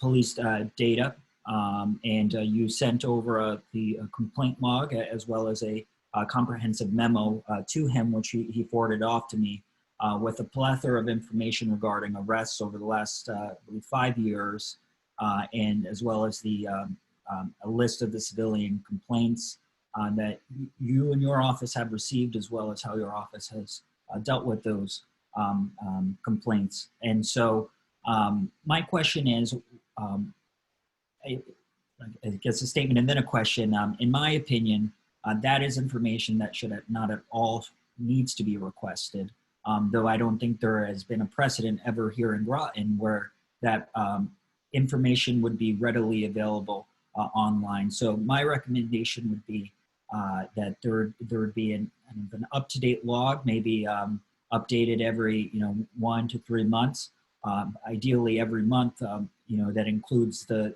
data that you shared, because I think it would be very helpful for the public. And I'm not suggesting that the complaints go there, especially as we still have not completed vetting what the best course of action would be in terms of whether we create a police oversight board or what have you. But I still think that the data relating to arrests, type of arrests, and whatnot, that information should be available online, and I think as a matter of transparency. And so is that something that you believe the town should pursue, that again, the information you provided in that in the memo, that information be uploaded to the town website when the opportunity arises? Yeah, let me I have to make a couple of corrections. This log that I provided is not an arrest log. Those are complaints. Those are complaints lodged against officers that we investigated. This did not exist prior to my starting with this department. I instituted this, so there's no underhandedness as to not providing this to anyone. This is an internal tracking mechanism that I implemented because this is important. If an officer has an allegation against them, we are obligated to look into it. So that's where this started. So this is in fact, I was providing this early on in my tenure to the then town manager on a regular basis, and this is not something that we take lightly. So it's not an arrest log. These are complaints that are lodged against people in the department. There's also, as I indicated before, a prescribed set of procedures that we have to go through with, as a result of policy statewide that we adhere to.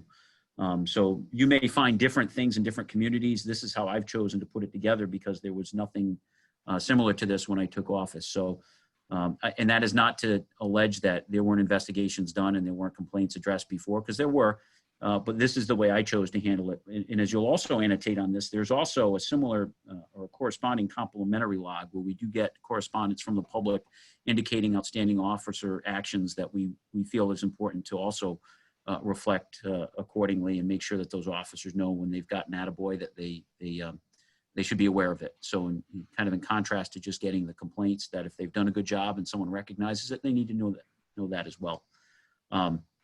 So I know you'd reference arrests. Arrests are available. Those are all public information. This is stuff that if there's a mechanism and this body feels that we should be publishing that in some way, shape, or form, absolutely. I've got no objection to that. Of course, any ongoing investigations by their very nature are not necessarily disclosable. But once they're completed and they've been adjudicated, whether they're a criminal case or an internal case, then certainly that is stuff that we can share. And I think that if it's the decision of the town council to move in that direction with some kind of board, we can publish that. We can provide that to them. I'd also, just to caution you as well, we do not have direct access currently to our town website. So a lot of the information that could be published isn't, and that's just because of some technology issues that have happened. I know the town manager supports moving in that direction. And I think with recent efforts, we'll have a much more functional town website where we're able to populate information, including arrest data. This stuff, if we see fit as a group, as you've indicated, to share that. I've said it multiple times. I believe in that transparency. I think people need to have faith and confidence in our policing. But again, this log that's been alluded to, that is my work product that was instituted because I needed something to track this, to make sure they were handled and adjudicated. And Deputy Chief Gately is now the person that utilizes this, so we can keep track of this, make sure they're assigned and they're handled appropriately in the time constraints that are prescribed to us through policy. But yeah, having that avenue to be able to do it publicly right now, that does not currently exist. But I know that the town has undertaken some significant efforts with our IT department to move things in a positive direction so that they're more user-friendly. In fact, one example that I can give you is the police chief's message that is on our website is not one that I wrote. It's attributed to me, but it was standing before I got there. So if I wanted to change that right now, I couldn't. But the good news is, yes, we're moving in that direction, but that goes beyond the scope of just the police department. And certainly if questions arise from town councilors or RTM members, I'm happy to field those. Those are things that I think as representatives of the town, if you have questions about that, absolutely. Of course, absolutely. And I apologize. I wasn't suggesting that, the arrest logs we put online, more so within I think the memo titled complaint log, you had included use of force data, information, complaint data. And so my point is, ideally, I'd like to see that use of force data and calls for service and custody arrest, use of force incidents, that there would be sort of an online portal that you could access on the town website where you could see that information. Remarkably, that stuff, and I think you can see this in both federal and state, was not tracked. Unlike the uniform crime reports where we report up, part 1 crimes and have all these metrics that are measured. Remarkably, that stuff on a national or even state level until recently really hasn't been recorded at all. So that's not a uniquely Groton issue. But now we do have requirements. We are providing that data when there's a use of force, and I think I outlined it in that memo. We report that up. That data is available. There are mechanisms to retrieve that. I understand your message is, hey, people may not know where to find it, and maybe it would be helpful if we had that data more readily available here at the local level. I understand that. I understand what you're saying there, and I support your position on that. As I tried to outline on this, I think one of the common misconceptions of people that are not in law enforcement is the pervasiveness of use of force. It is a rare instance when officers use force. It happens, and it happens as it was articulated in a court case under tense, rapidly evolving, and uncertain situations. Fortunately, our officers exercise tremendous amounts of restraint, and we were talking about that earlier, myself and the deputy chief and a couple other officers, about some incidents where our officers have exercised tremendous restraint in very difficult situations that had outcomes that I think, given the circumstances, could have gone a bunch of different ways. So, sometimes it's training, luck, all kinds of other things that factor into it.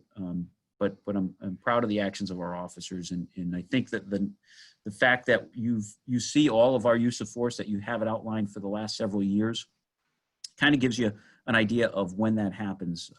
My fear is I don't want to create an environment where that leads to more uses of force, because there's non-violent, people don't voluntarily comply with law enforcement officers, that sort of stuff. We've kind of got that social compact where an officer, tries to use their communication skills to get someone to comply, but occasionally that doesn't happen. And sometimes it's through a variety of reasons, but our officers have been very good at it. Thank you, Chief. I do have a few more questions, though. I will defer to my to our RTM members who are waiting in queue to ask some questions, and perhaps they'll ask those questions themselves. So, thank you, Chief. I might add one other thing that will be helpful to us. Councilor Baumgartner addressing that. Back in January, we implemented a new computer-aided dispatch records management system. In our old system, it was disjointed, and it was two different systems that fed, and the information was never accurate. We have one system now, and that, again, that was funded by this body, both the council and the RTM. So getting that data is much easier than it used to be, and that kind of goes back to one of the previous questions that I was asked about the racial profiling prohibition report of 2014, 2015. The information that we provided was not the best, did not provide good fidelity, and was tough for the researchers to use. We've corrected those problems, and I think that this, having this in place makes the data that you're talking about, that you think that people would like to see, much more available at the fingertips than it was even a year ago. Thank you, Chief. All right. Next up for the RTM, we have Representative Richards, and then it'll be Flax, Dean Shinbrot, and Gothier. So Representative Richards. Thank you, Representative Thomas, and thank you, Chief Fusaro, for taking more questions. I'm gonna state my question, then maybe explain it a little bit. Since protests about police misconduct have increased over the last 6 months or so, have you re-examined what implicit biases may affect your work and that of the police department as a whole? I know I myself study and teach about discrimination, about politics and law, and I feel fairly well versed in that, but I am also a white woman, and I know that I have to constantly re-examine myself and think about how discrimination is embedded in much of our culture. And I just wonder if these concerns and these protests over the last 6 months or so have led any new re-examination of your own possible implicit biases or of the department as a whole. Thank you. Sure. I'm familiar with implicit bias. In fact, I've gone through the class, as I indicated before. I'm on the racial profile prohibition project board for the state. We've had these discussions there. We get a lot of different perspectives from a host of community stakeholders. So I am familiar with that. I have undergone training. In fact, I invited one of the members of that organization, the Racial Profile Prohibitioning Project, to come down here to talk to all of our officers a couple of years ago. But we've gone a step further than that. I've actually sent people here in this department to get training, train the trainer in implicit bias in That's an important thing to me. We all have it, and it isn't unique to just, as you said, you're a white female, I'm a white male. There's certainly implicit bias that everybody has. That's one of the takeaways that I got from that. Sometimes you don't recognize it, so being able to recognize those biases are important. And again, we all have them, product of many different things. But understanding that you have some of those biases and maybe it provides you with a little bit more empathy or sympathy towards the people that you're dealing with, I think is the goal of that. So we take that seriously in our department. Our officers have been trained in it into that end. Recently, as I said to you, we've had 2 officers here that have been instructed as train the trainer so that they can teach that here and elsewhere. And in fact, one of our trainers, who happens to be the training supervisor here, has worked with other trainers up at the Police Officer Standards and Training Council to implement a more robust training program. Because I will tell you, one of the reasons why I found it important to send officers to this training so they could do it here was because they were in short supply and high demand statewide. There weren't a lot of trainers in implicit bias. So they were constantly in demand, and it was tough to get that. And it's something that I want to institute on a regular basis, even though it's not required. And this speaks to the additional training that our officers want and can utilize in their day-to-day activities. I want that to be a more regular component of their training, and having people in-house that can do that is helpful. So yes, I'm certainly familiar with implicit bias, and I certainly put a lot of stock in people receiving training on that. It is an eye-opener. And even the trainers who were very familiar with this before said that the training that they received to now go out and do that themselves was exceptional, and gave them some new perspective. And I would tell you that the people that we sent to training are top-notch folks to begin with. To hear them say that was, that was such an enriching experience for them, that I think that they will carry that through in the continued training of our officers. Thank you. I'm glad to hear that is something that's on your mind and a priority. Representative Richards, are you done? I am. Thank you. Very well. Next up, Representative Flex. Thank you, Chairman Thomas. Again, Chief. I have a lot of thoughts. I'll try to keep it to a minimum. I thought that we were having I was trying to understand. We had the chief for a while to have some questions, and we're trying. I know, Chief, you know that we're looking at trying to just put our 2 cents in for the town public safety, their discussion from their committee, and to make sure the RTM is heard, because we're 45-member body and we represent the citizens of the town. Mm-hmm. I'm wondering, it sounds to me, I know that when I was on council before you were there, we had some incidents that did happen that came to the council with regards to, they weren't racial incidents, but for me, they were behavioral incidents. I think that some kind of oversight committee through the town would look at all things, right? Not just ones having to do with race, but any kind of perceived improprieties by the police department. I think that I appreciate this frank conversation. I think some great things are coming out of it. I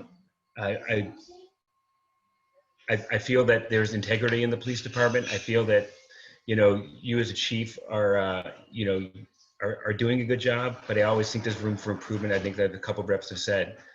Do you, I want to try to get it back onto point. I also want to say that there needs to be transparency on both sides, both from the committee side and from what the police are trying to affect. And I'm just wondering if, I see from this discussion that there's ideas that come up like posting, the logs and try that kind of stuff is good. It's proactive to have transparency. Do you see from the officer side of you that there is some kind of place for some kind of committee that will fall within the purview of the charter, and that do you see a light? Do you see that something could happen that would obviously benefit the town, obviously benefit the police department, but it sounds to me like you're willing. That's my question.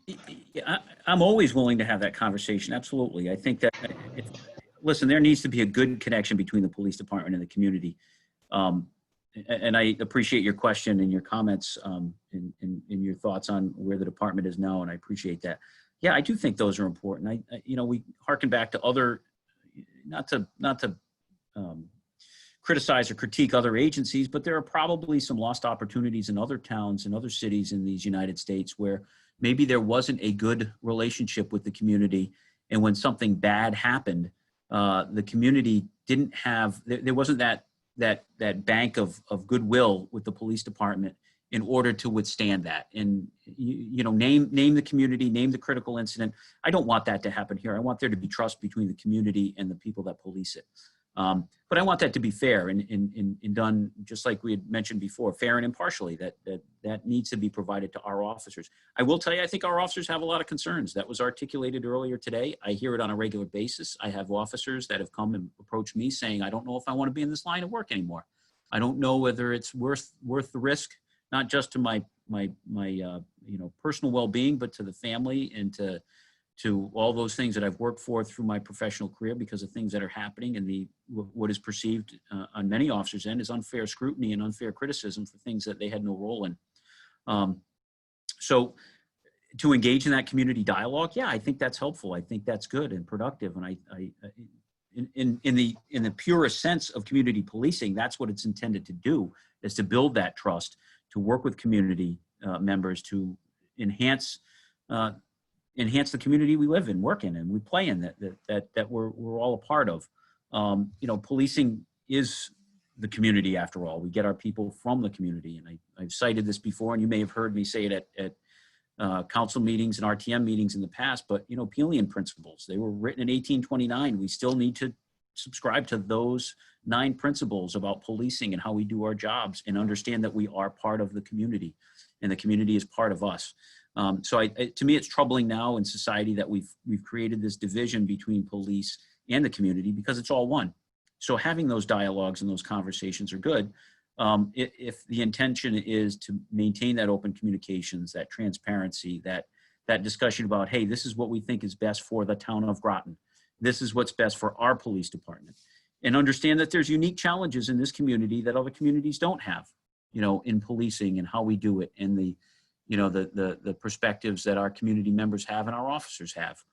This is indeed a unique community, and I'm glad that there are so many people like yourselves that are committed to, making it a better community. And the police department wants to play a role in that. We want to be at the tip of the spear, as they say, to be, leaders in that. And I think our officers do support that, but it needs to be done in a way, as you suggested, that comports with, the town charter. And I've heard the discussions with attorneys, and I put a lot of faith and confidence in our town attorney. We've got a great relationship with Attorney Duggan and her associates, and I said it earlier that sometimes she tells me hard facts that maybe I'm not so happy about hearing, but she knows what she's talking about, and I think that I take advice from her on a regular basis, and I take advice from our town manager. They're both smart people.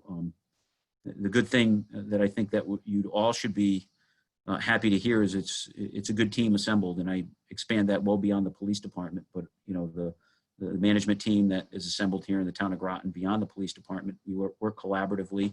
We rely on one another, and we bounce things off one another. So it isn't uniquely just police. It's a great and broad perspective we get from the town manager down through his executive leadership staff. So that should be helpful. Thanks. Thank you. All right. Thank you, Representative Flax. Next up in the list, we had Representative Dean Shinbrook. Do you still want to speak? No, I'm all set. Thank you. Okay, very well. Next would be Representative Gauthier. Do you still want to speak?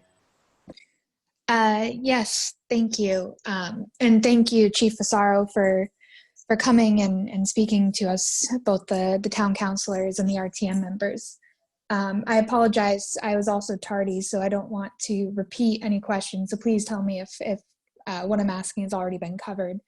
But I was looking at that complaint log, and I noticed that while thankfully none of the complaints were very severe in nature, it seemed, there weren't any firings or anything like that, like any severe consequences for officers. So my question is, I'm probably going to fire off a few questions, so forgive me.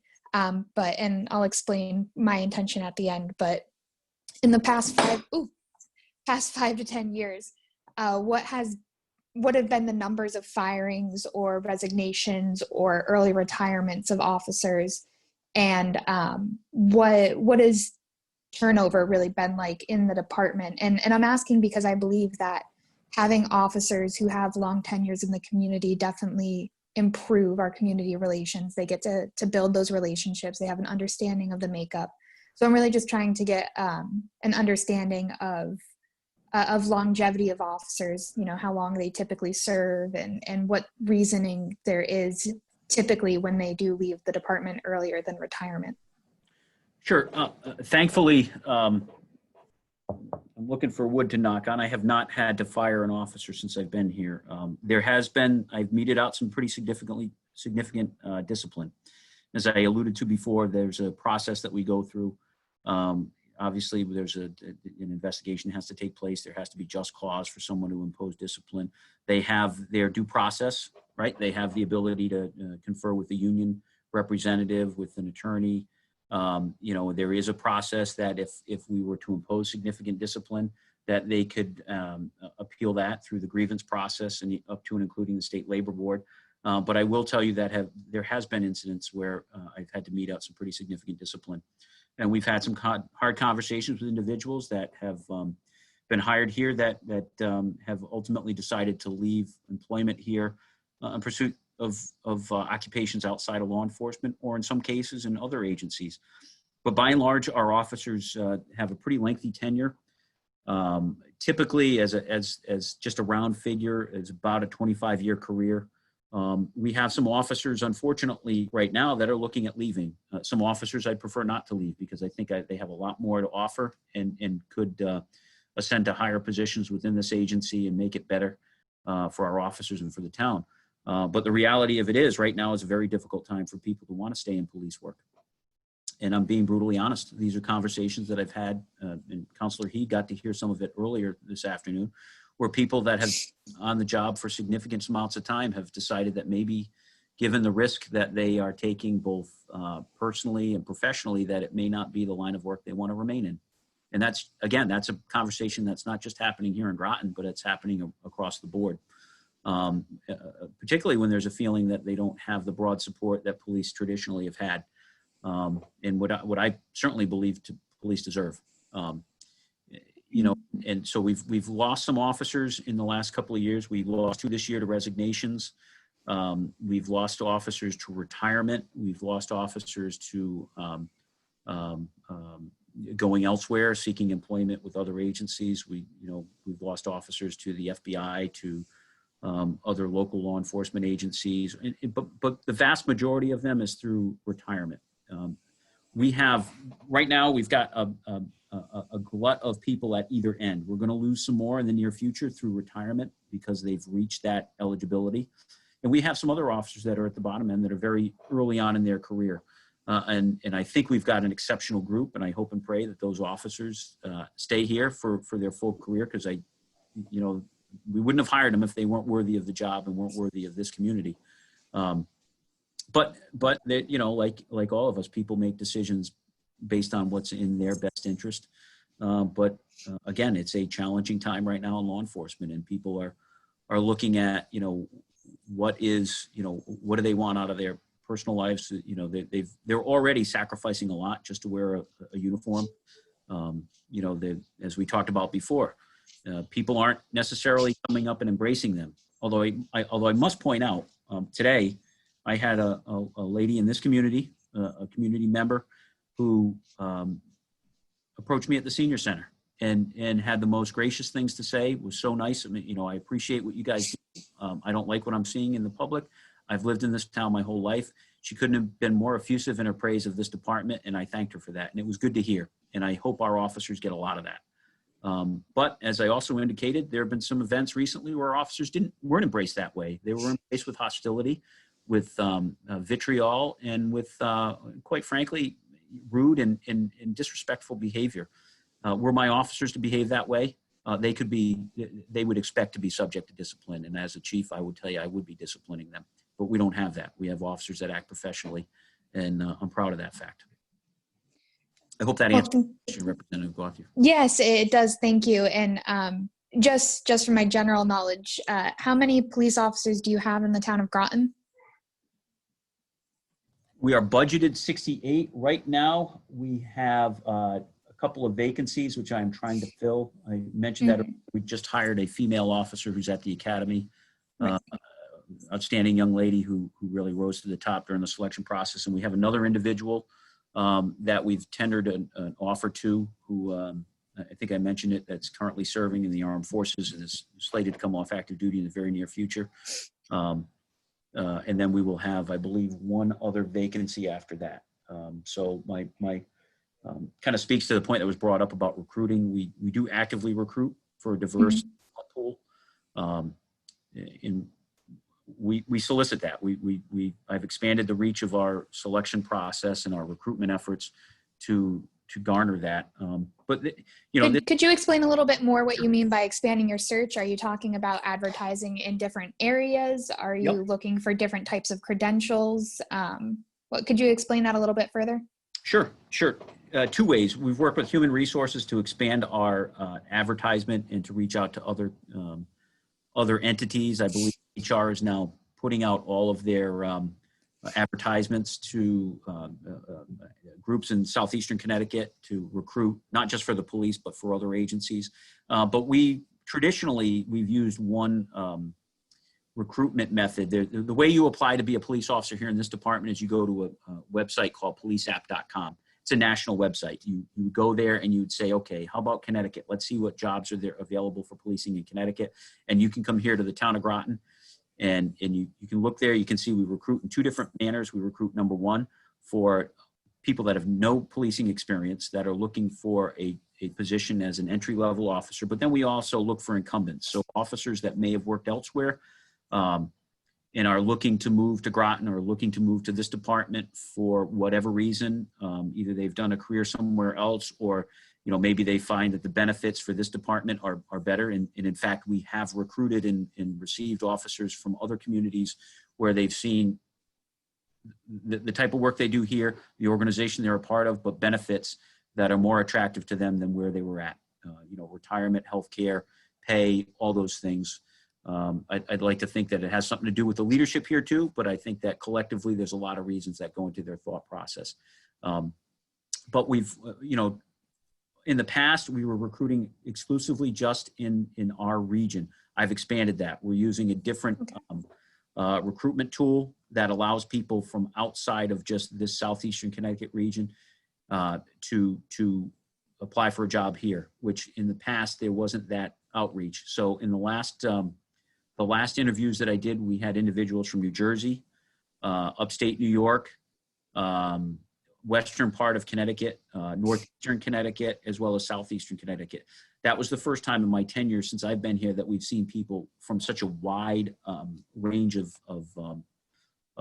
geographic areas apply to be members of this department. And I found it to be fruitful because I spoke to people that were from a whole bunch of different backgrounds, a whole different races and ethnicities. And I think we've so far found 2 people in that group that were suitable to be officers in this town. And I think you'd be happy with both of those selections.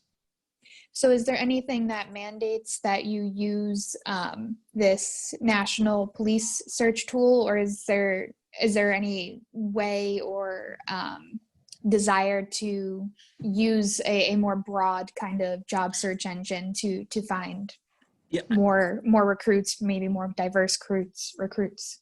I think this is a good mechanism for us because it does a lot of the processing for us, where a person goes there, they fill out the applications. If you're suggesting advertising in other areas, yeah, that we have been doing that. So, I don't mean like geographically, but like a general job ad search, just like where normal civilians or I shouldn't say normal civilian, like the average person would go to look for a career, like in Indeed or Monster or something like that. I believe that, and I have to defer to the Human Resources Department. I believe that there is a connection through that as well.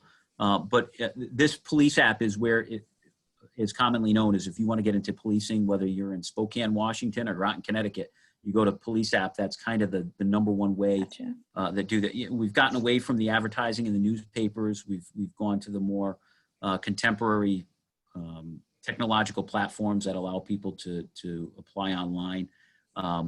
So, you know, and we have to obviously operate within the parameters of our human resources directives here in Groton. So I think it's a useful tool.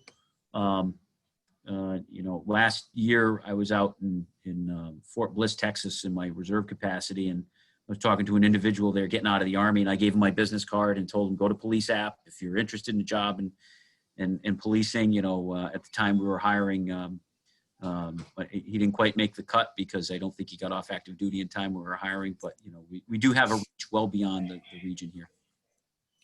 All right, and just one more question. So we talked about recruiting, but what about retainment?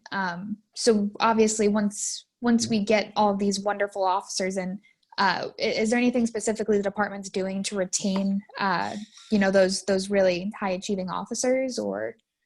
Yeah, well, several things, I think, and some of the stuff has been implemented in the last couple of years. You know, look at what people want out of a profession. They want job satisfaction, right? They want job security, job satisfaction, opportunities. You know, and the reality is that, you know, that, like I just indicated, we've recruited officers, or officers have come here and sought us because we had better pay, better benefits, you know, maybe a better working environment, better equipment, better mechanisms within the agency, maybe better support from the community, maybe better support from our elected officials. Maybe that's why they've come here. So retaining that is important. I think the number one key to retention is recruiting the right people and getting the right people in the job in the first place. And that's what we've tried to do. And I've had the pleasure of hiring a good portion of our department. Even in the 5 years that I've been here, we've hired roughly around 20 officers. What happens is there's a life cycle, right? As I indicated before, an officer is going to do their 20, 25, 30 years, and you can expect they're going to retire. They're going to want to move on into retired life and do something different, or retire altogether. So we have to understand that and program that accordingly. And some of the things that we've been able to do in recent years is, you know, we had a couple of vacancies a couple of years ago that I could not fill for a couple of reasons. And during the last budget cycle, there were no additional dollars tied to it, but a position was instituted so that we could hire and get some good recruits into that position without spending any more money, but there would be the authorization to hire someone when we had that opportunity to get a good person that would be suitable for the department. But we've also created opportunities, kind of some of the things that just aren't make work things, but opportunities that are important for the department. And what I'm talking about is what you guys mentioned earlier, which is community policing. There was no dedicated community policing program a couple of years ago. There is a dedicated community policing program now, and officers compete for it. They want that opportunity.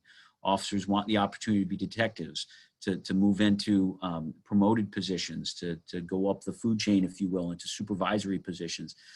We've got officers in task forces where they collaborate with other agencies so that they can affect change in certain areas. And one of those examples was a couple of years ago at the start of the opioid crisis, is getting officers to try and help people in a non-traditional policing way, not just arresting them, but moving towards getting them the help they need to get away from addiction, and working with other groups, you know, like a Community Speaks Out right here in Groton. So giving our officers that opportunity. And one of the most recent manifestations of another opportunity is we reinstituted the traffic unit. And it's not this so robust, you know, 15-person squad of folks that go out and write tickets.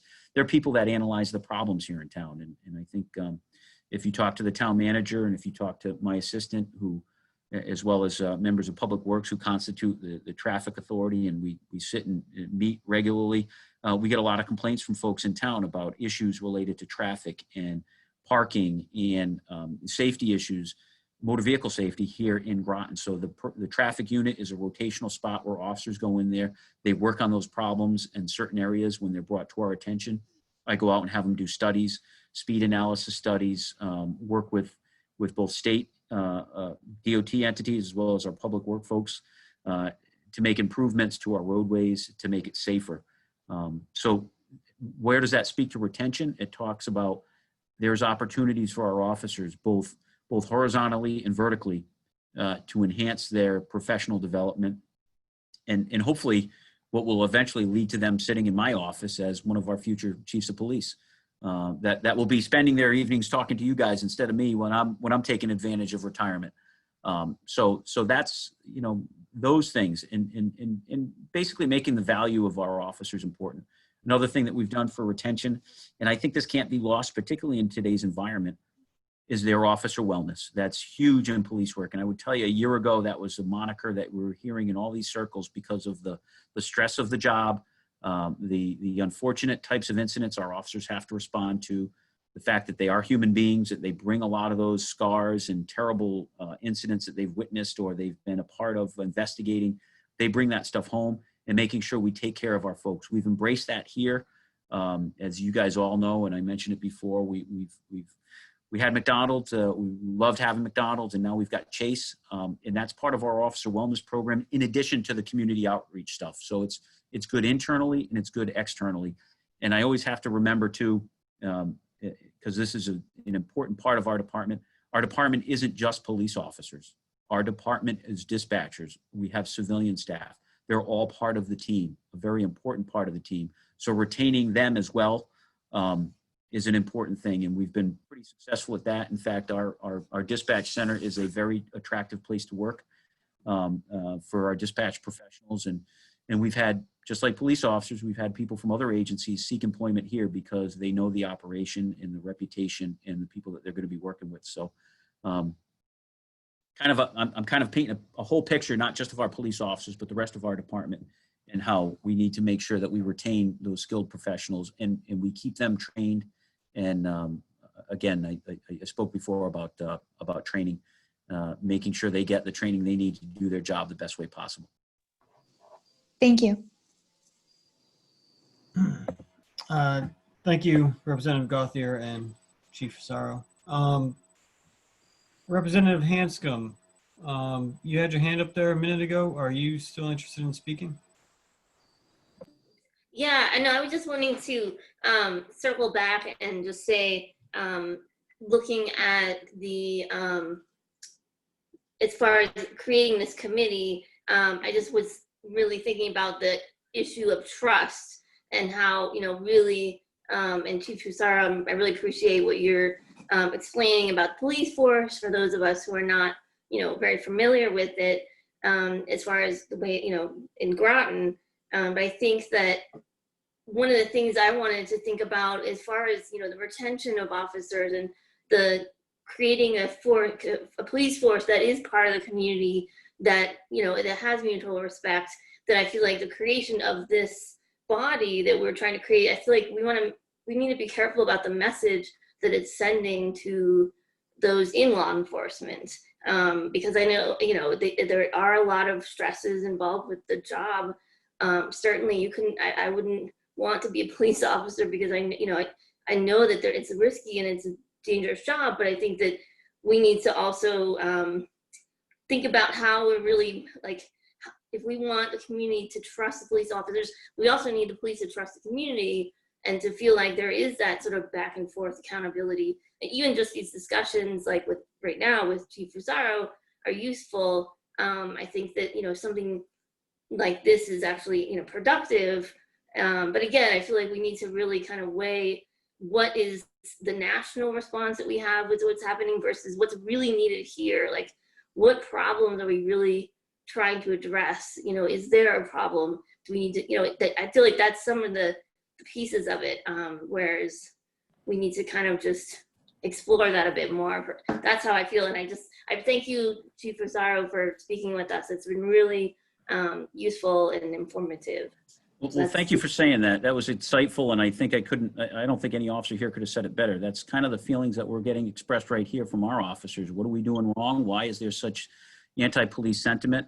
And I thought, as you can see from our log, I sent you some stuff that talked about complimentary letters. But I can tell you, I've sent things out recently. Some of our officers have done outstanding work, have saved people's lives, have done a lot of work out in the community to make it safe for you and your families and the people that visit, work, and live here in Groton. I sent out, of course, because of COVID, we're a little bit remiss in putting out some of the best efforts of our officers in an award ceremony, which we try to do regularly. But I've sent out commendation letters. We had officers here. This department, we arrested, not because people like to get arrested, but we arrested more DUI operators in Groton, in the town of Groton, with this department alone, than any other department in the state of Connecticut, with the exception of Hartford. That's an incredible effort. And I'm here to tell you that saved lives in this community. That's something that doesn't get a lot of fanfare. That's something that maybe isn't recognized, but I can tell you our officers take that serious. They take the safety in this community real serious. And the two officers, Officer Lucero and Officer Bennett, that received those accolades from Mothers Against Drunk Driving, I'm proud of them, and I'm proud of the work of their supervisors and their leadership team to get them out there to make sure that we keep Groton safe. But there's also officers, again, that do things every day that never hear anything about the great work that they do, because that's what they do. We had an officer that saved a life through use of a tourniquet the other day, saved an individual. And that happens regularly. And too many times to mention our officers are administering Narcan. And we used to track that a couple of years ago. It's become so routine that it happens with regularity. It isn't that sensational anymore. So our officers are out there saving lives, working with the community, doing great work. And I think that some of the feeling that they're getting, which you kind of hit on, is that we're hearing all the bad stuff. Why not the good stuff? Why not recognize some of the efforts of our officers that are out there doing a great job, that are doing all those things that we hope and expect them to be doing? We're kind of looking this in a myopic sense, as opposed to saying, okay, well let's hunt the good stuff. Let's find the things that are happening that are right, that we do handle in an appropriate and very necessary fashion, as opposed to saying the what ifs. Well, what if another chief comes in? The what if John Burt isn't the town manager? What if, we can what if things all day, but I can only speak to the here and now and what we're doing as an agency under this leadership team. And I hope that, I hope that's a value. I hope that's a value to this committee and to the community at large. And I thank you for saying that, Representative Hanscom. I appreciate that. All right, thank you, everybody. Let's see. I see Representative Rusk just put her hand up, but I know that Councilor Baumgartner did defer his questions a little while ago. So I want to circle back to you real quick, since Representative Rusk just put her hand up. Yes, and actually I would like to recognize Councilor Bordelon. I know she's had her hand raised before I put up my hand to raise it. So I'll defer to her for her question.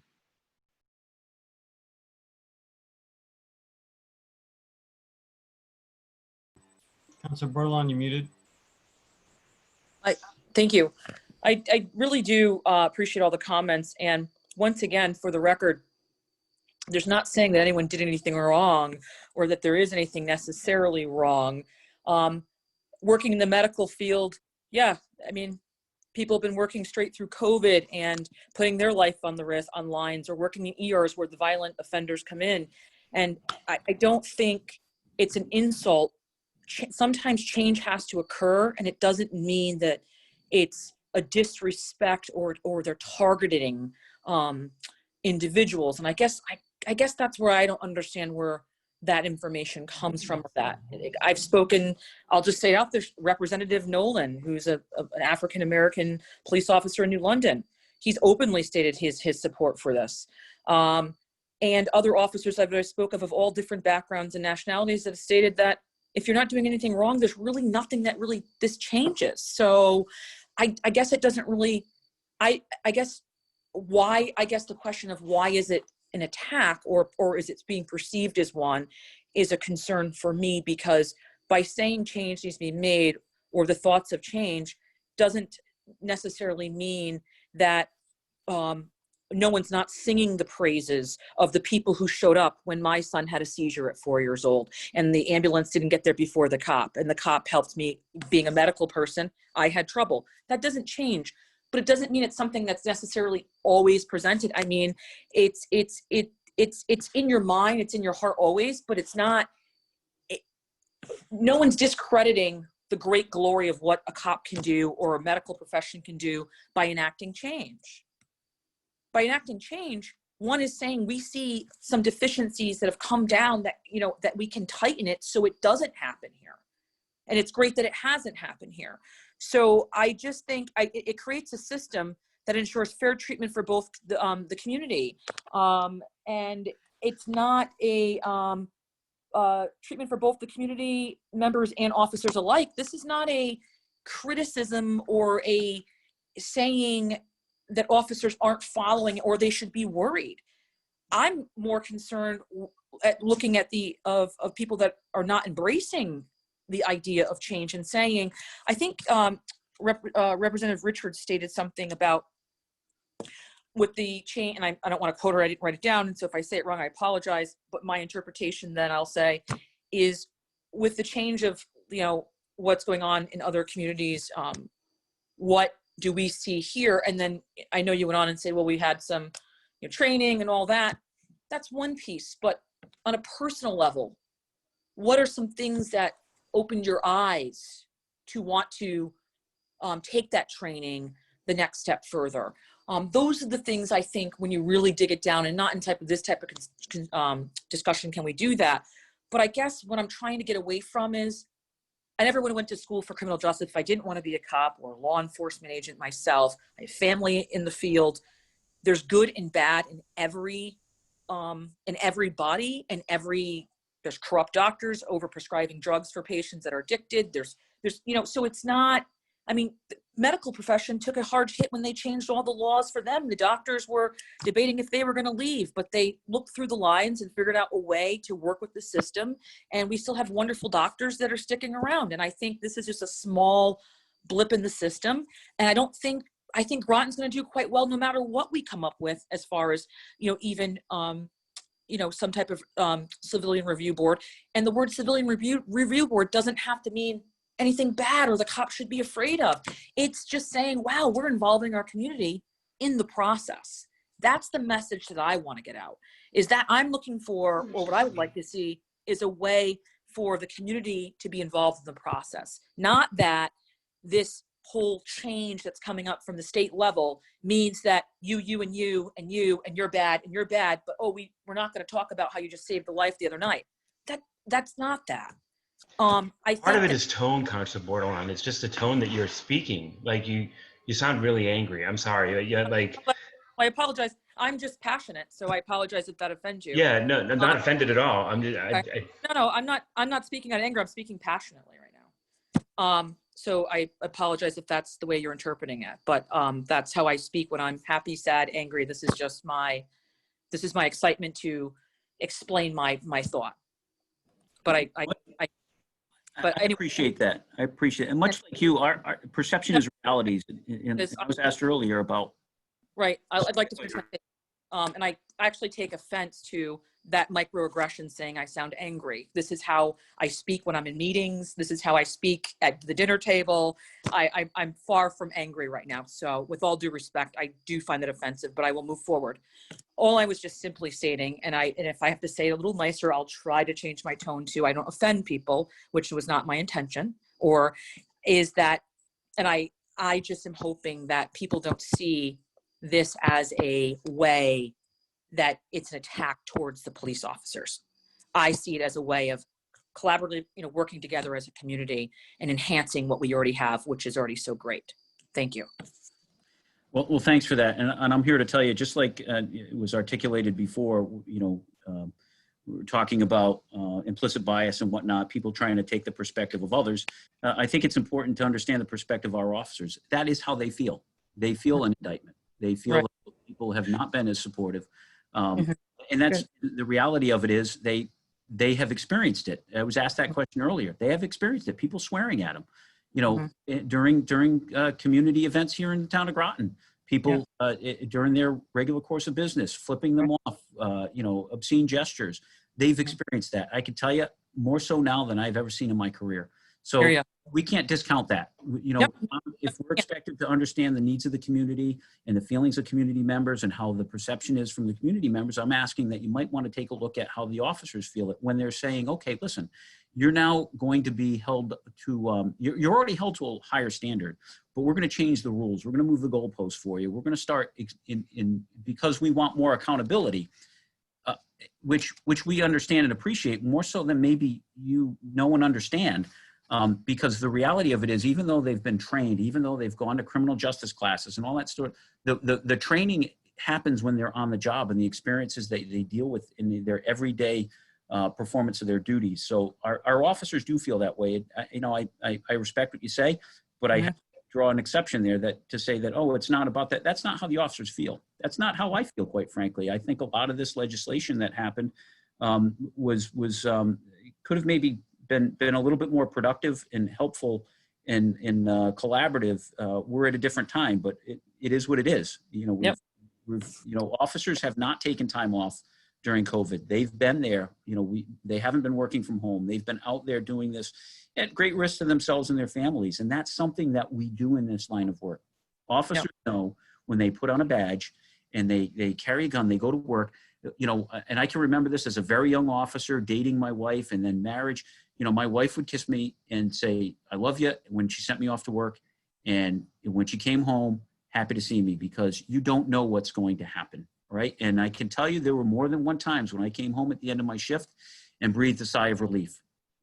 And was happy that I made it out of that shift, because there were some very trying times and that there were some very emotional times, and no one experiences that more than a spouse. So please don't discount the way our officers are feeling and that their families are feeling, and that they are going through some consideration of what's important to them and their personal well-being as they move forward in their life. Is policing in it? That's the reality of it. They feel that way. There are wholesale. You know, they listen to the news, they watch what's going on, they watch council meetings, they're watching this meeting right now. They know what's being said. So I would ask you, please, you know, as much as we certainly want to understand the needs and wants of our community, but our officers are sitting there saying, what did we do wrong? What did we do wrong that we require this? Why? What's happening here in Groton? Don't tell me about something that happened somewhere else. Tell me about here in Groton. Do we want to have good community relations? Absolutely. Do we want to engage with the people that we police? For sure.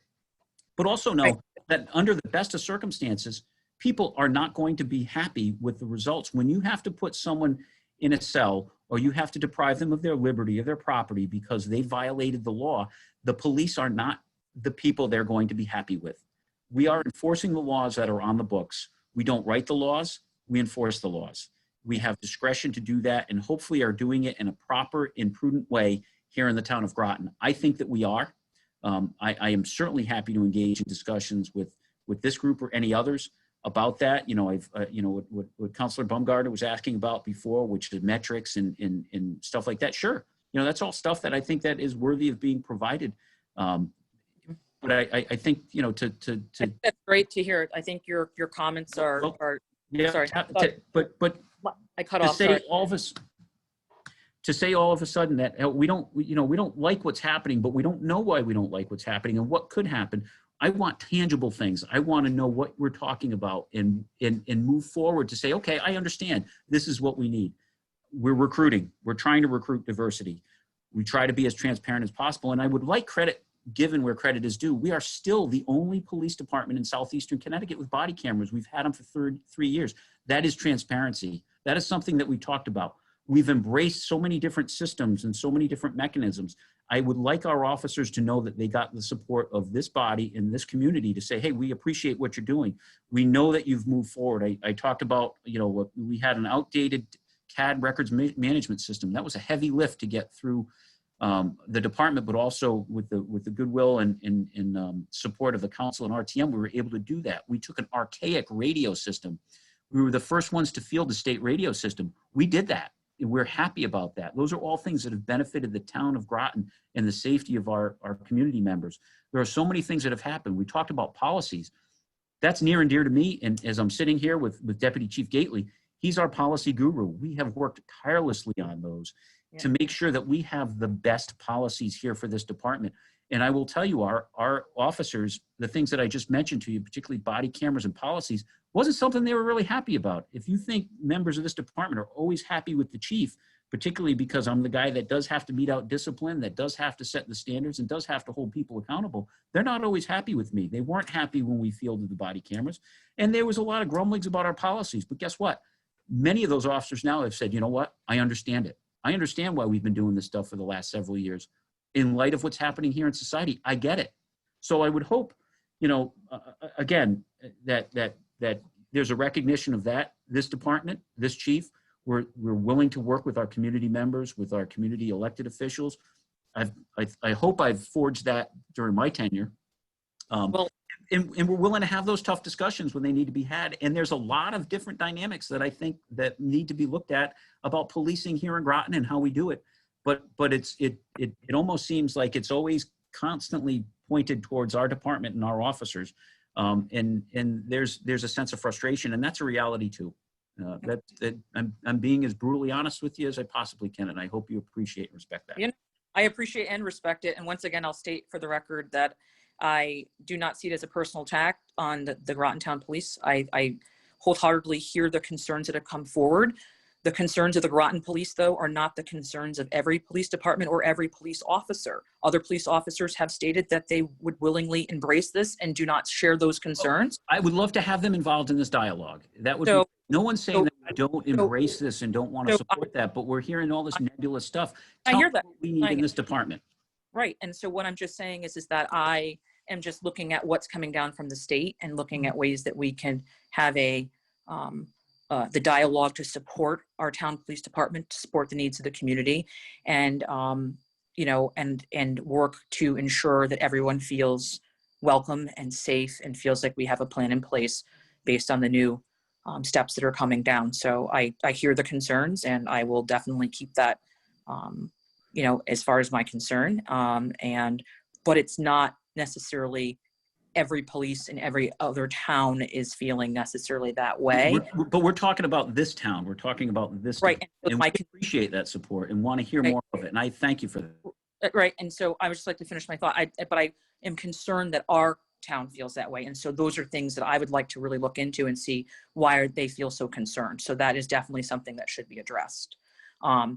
And, you know, and I hear what you're saying, and I respectfully, once again, have no problem with the Groton Police and their ability to perform or outperform, as you state, as well as, you know, the training that you extensively do, I think is phenomenal. Just knowing that the rigorous training that you guys go through and that respect and all of that. And for the pocket of people that have been showing disrespect, I cannot speak for them. I don't agree with that, but I will definitely, you know, think more in the lines of what the concerns are. And I encourage, you know, if they send you a list of different things, I would love to get up there and meet. I know the hours that were originally given to the council to come up were lunch or shift changes, which unfortunately doesn't work with my work schedule. So maybe another time I could come up and talk. I'm very familiar, I feel very comfortable with the dialogue of police and discussion. But I am reachable by email, and any of the concerns, I would love to have something to kind of look at before coming up. And I'd love, if they have those concerns, if they have to go through the chain of command, I'd love to have that compiled so I can look at those as well and be a part of that understanding. So I thank you for that. And, but I would love to look at ways to collaborate and come up with a way to meet the needs of everybody in the community. Thank you. Thank you, Councilor Bordelon. Representative Thomas, I know there are several RTM members in the queue. Yes, I think we're up to Representative Rusk. Thank you. Chief, when we talk about civilian oversight committees, I truly feel like they're reactive instead of proactive. Would you consider doing something like a community group to highlight community concerns, bring together a group of people to address issues ahead of time, and then proactively address those before they become potential issues. Sure, I would agree with you. Getting out in front of things before they become a problem is a better way to handle things. I think your characterization is fair there with reactive, proactive rather than reactive. I like that idea. Would you be willing to start a committee like that? Certainly, I think that would be helpful. I think that maybe would help strike a chord with many things that we've talked about, with recruitment, with retention and hiring, and in opening those lines of communications. Absolutely, I think that's probably a good way to approach it. Thank you. That's the end of my question. I thank you, Representative Rusk. Representative Hanscom, just to check in with you real quick, is that hand related to the previous comment, or you have a new idea? Oh, no, sorry. I forgot to put my hand down. Sorry. Okay, all good. No worries. All right. Councilor Baumgartner, back to you. Yes, thank you, Representative. Chief, just in reaction to the interaction you just had with Councilor Bordelon, I'd just like to clarify, you mentioned that police officers are concerned and feel targeted right now within kind of the town police department, and I'd like to kind of glean into and identify what some of those issues are and why they feel that way. I think police officers as a whole feel like this is a difficult time. As I said to you before, it's tough to recruit in this environment. Many people.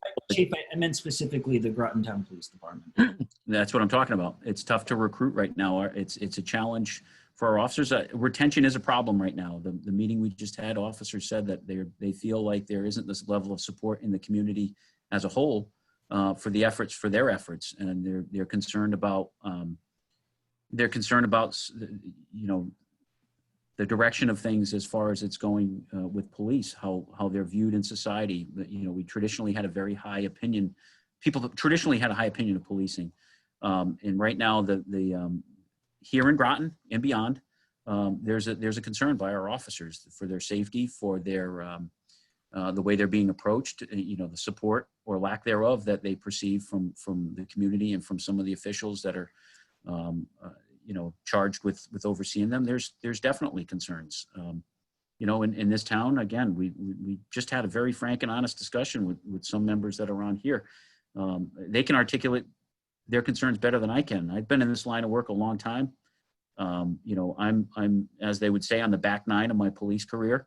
Many of them have a long time to go, and they're thinking about hard. Do they want to stay in this line of work when the restrictions are so much different, and there doesn't seem to be that wholehearted community support that there once was for the police? And there's certainly a needed and required degree of police accountability. We support that in this profession. I support that. It's important, but there needs to be public accountability too. And when people are wrong, when they violated the law and they try to then turn the tables on police, which I've seen here through some of the not here in this venue, but certainly where people that we've either arrested or taken enforcement action on, that wholeheartedly just discount the fact that there was clearly a violation, that it was handled appropriately, to turn it on the police and say, oh, it's the police that are bad. That's the environment we're living in today. That's the reality of it. And our officers do encounter that. They see that out in the field. There are still a very silent majority of people who support police, that appreciate what they do and say that to them often. But the tone and tenor that's happening right now in many venues is difficult for people in this line of work. And again, I'm second generation police officer. I might encourage my sons to do something different, because it's such a tough line of work to be in. And, the pay is decent, but it ain't, people don't go into police work to get rich, that's for sure. But those things, those intangibles that are just so hard to articulate unless you've been in the line of work for some time, boy, it is a tough time. And that's the reality of it here in Groton, and the challenges that are unique to Groton. And I'm very careful about that, but we have a unique system here in Groton. It's, policing should not be competitive. sometimes we make it competitive, and it shouldn't be. So that's difficult. Those are challenges that our officers have faced here in Groton. And that isn't to dismiss anybody else. That isn't to admonish other agencies or thumb our nose. That isn't it at all. It's just the fact of the matter. It's the way things are. And, you know, there are some hard conversations that probably should be had, but we're nibble around the edges. We're not looking to talk at the root cause of policing here. We're talking about other issues and seeing the what ifs, not the here and now, not the realities. We're talking about the what ifs. And, you know, I'm conflicted because I get the, you know, I've heard it a couple of times. You know, we're happy with the job you're doing. We're happy with the department. We're happy, but we got to change. Okay, tell me why we need to change, what we need to change, so I can work on that. That's, I think that's why this discussion is so important. You know, obviously the focus, my focus, and the, you know, the charge of our public safety committee is to look at oversight, specifically oversight, as well as kind of the ancillary police policies and procedures.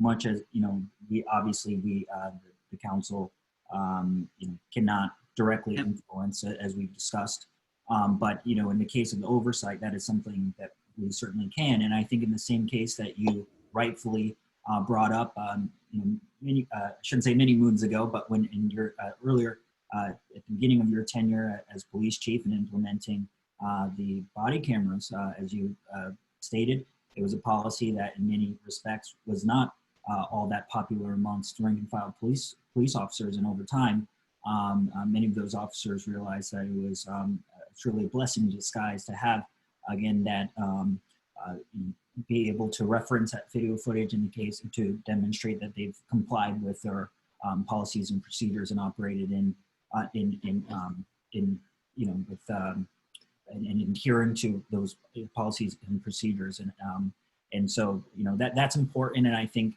you know, as with any profession, you know,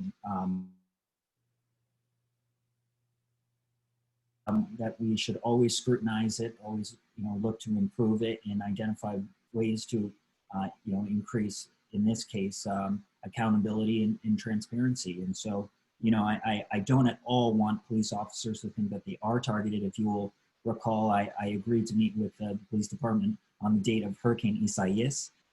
As a result, that meeting was canceled because the police department and the town had to prepare for it. Since then, that, you know, that meeting has not been rescheduled, and no mallet, you know, intent on I think either party. So, you know, as you know, or as you may not know, I'm absolutely you know, willing to meet with officers and hear their concerns, especially given that they are, you know, not just employees of our town, and in many cases, you know, members of our communities as well. So with that being said, are there any other questions that council members have or RTM members have? I do want to get into just we've talked a little bit about, I think, the police the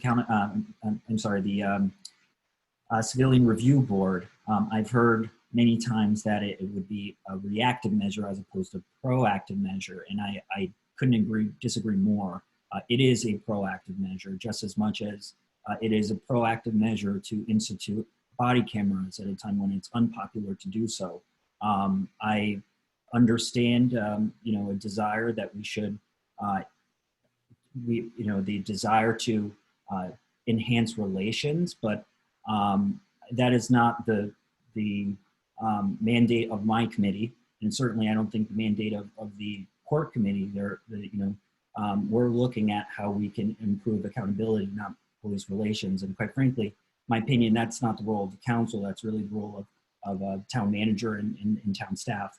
And so, you know, I really want to keep the focus on that. With that, I think Representative Thomas may have some questions as well before I get into them for them and hog all the airtime. Thank you, Councilor Baumgartner. One quick comment / question for myself.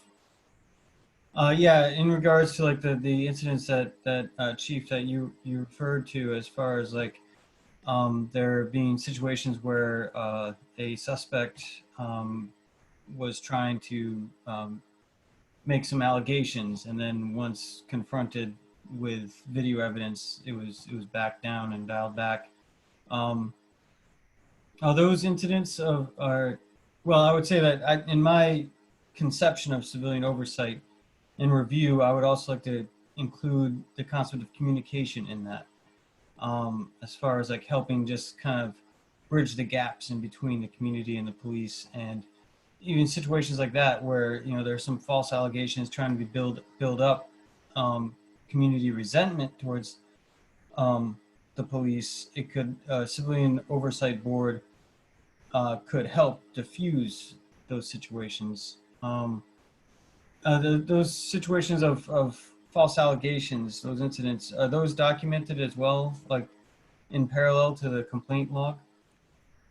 They're in the complaint. They're one and the same. I can think of one in particular without getting into too much detail, but where a complaint not only happened where someone came in to make a civilian complaint, but also went to the town council and proffered things as factual and made allegations against one of our officers that resulted not only in us doing an investigation, but taking the camera and bringing representatives in, including members of the town council at that time, to view the videotape to see that that wasn't in fact at all what happened. But nothing happened as a result of that. You know, there's some nuances to this that it kind of, if a person makes a false allegation, you know, they could be subject to criminal penalties as well. That wasn't the case because it was a he said to someone else type of thing. There was a third party involved. But there were allegations made to our elected body that you know, forced me, and I brought people in, again, spirit of transparency. And this is many years ago, or several years ago, when we first implemented body cameras, to say, hey, this is what really happened. Were that not to have happened, were we not to have had body cameras in that incident, we probably would still be hearing about that today. It would have been newsworthy. It would have been salacious.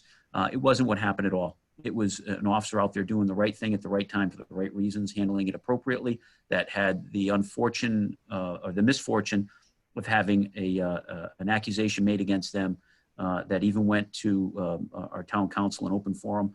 That just didn't happen. And that was dealt with. And, you know, that happens. It happens to be in that log. I won't point out which one it is, but it happened. Right. I did see that. Those are the cases where they're exonerated or they're cleared of any wrongdoing. If you look at that log, the ones that are highlighted in red are where there was discipline imposed. The ones that are in orange were not formal discipline, but more informal discipline. The ones that are annotated in white are the ones that you can see, which were through a preponderance of the evidence, it was found that they were not sustained or that they were unfounded. So yes, those are included in there as well. Okay, understood. I just wanted to. That's the system. If you look at, and I know you have access to this, and I've made it available to all of you, but if you look at our complaint policy, it designates what category something falls into and what the definition of that is. So if it's sustained, that means there was a finding that the person, that the allegation happened and that there was consequences as a result of that. And I can't recite it off the top of my head, but if it's unfounded, that means it didn't happen. If it is exonerated, it means something did happen, but the actions were appropriate. And if you look at our complaint policy, it outlines what each one of those are. So it doesn't, I didn't asterisk and say, hey, this was an erroneous complaint, this was a malicious complaint, or this was an inaccurate complaint. It's either sustained, unfounded, not sustained, or exonerated. Understood. Thank you. Yeah, those policies and this blog and all the other documents we've acquired during our research would I plan on including in the appendix of our report. So in the effort of transparency and comprehensive, sharing with the community of what we're doing here.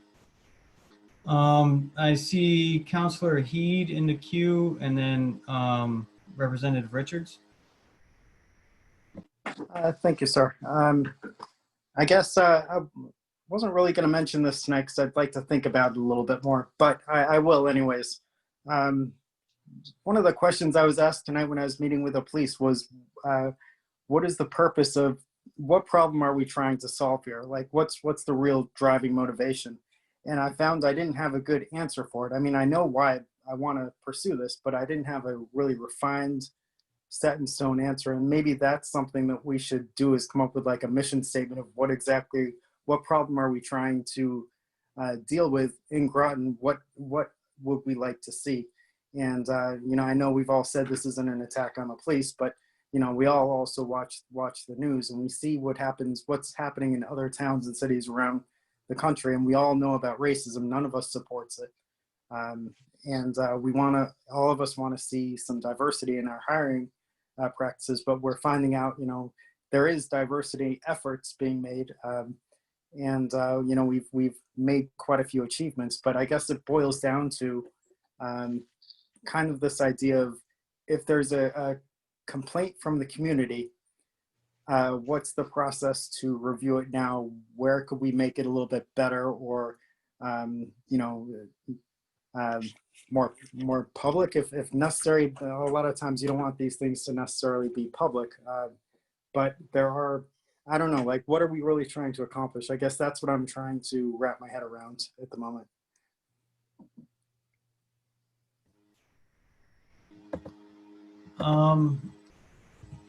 Well, I'm not sure, were you directing that question towards the chief or just kind of to the body in general? I guess just kind of to the body in general, like what exactly is it that we need to do? I mean, I could ask the chief directly, what's the process now for when a complaint comes in? Like, how does it get processed? Is there any oversight from the council, from anyone in the public? You know, other than obviously that incident where the individual came before the council and complained. I mean, if there's a process that isn't set up right now, should there be one? And what would it look like? Sure, I did outline, it may have been before you were on the call earlier, Councilor Heed, but I did outline that there is a state policy that we have to adhere to. That's not, it's not optional. We adhere to that process. If there's an exception to where someone takes exception to our findings, they can appeal that to the town manager. They can appeal that, as I indicated before. They've gone to the council, you know, and brought that to the attention of the council at in open forum. But there's also a mechanism to apply or to seek redress through the state's attorney's office if there's a criminal component. We talked about earlier conflict of interest and how we handle that. So we did outline those earlier. I can certainly go over it again, but that was just kind of the Cliff Notes version of what I had outlined earlier. If I could just jump in there, I'd rather refer the counselor to the recording earlier than revisit it, because you know we are coming up. No problem. All right, very well. Representative Councilor Heed, are you all set? Yes, sir. Very well, thank you. Representative Richards? Hi, thank you.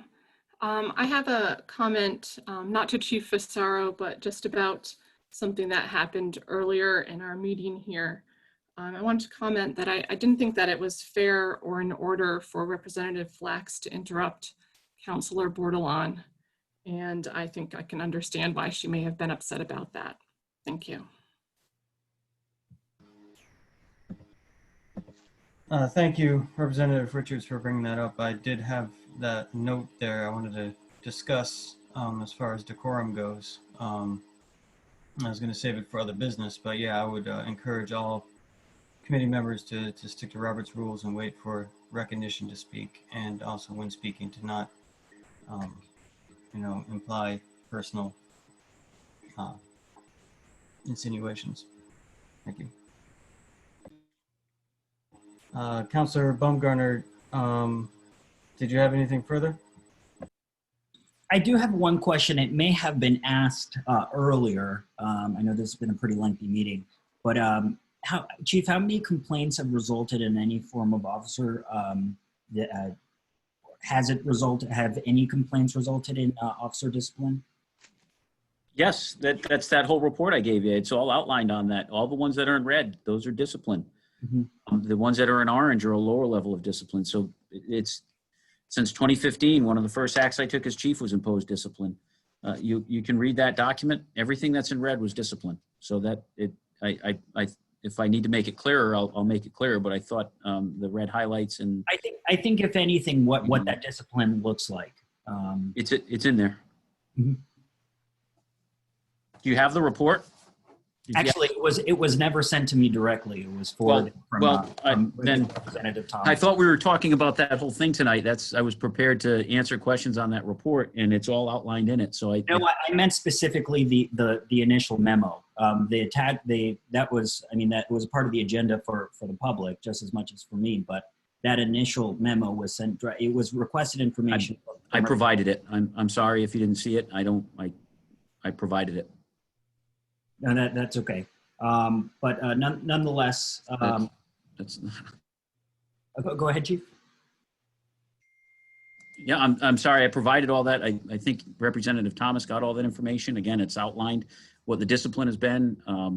Again, I thought that was the crux of our conversation today, to hear that you didn't see it, or you're asking me if any discipline has been imposed. That was the whole, I thought the interest of this body was to look at that stuff that's happened over the last 5 years. And I spent a lot of time compiling that to make sure that it was clear and available. And I believe it's also on the agenda for tonight. That's available publicly. It is. That is correct. And so what you're referencing is at the towards the end of the agenda.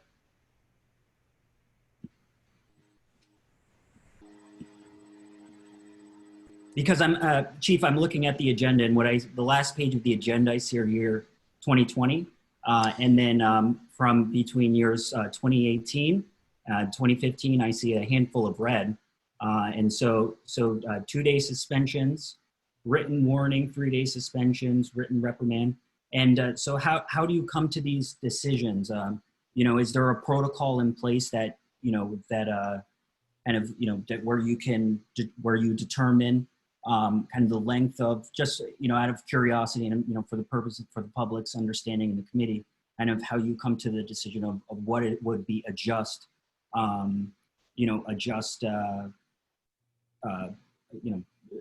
disciplinary action. And I ask that because in the case where we do have a police accountability, a civilian review board, obviously that is something that that review board will look at.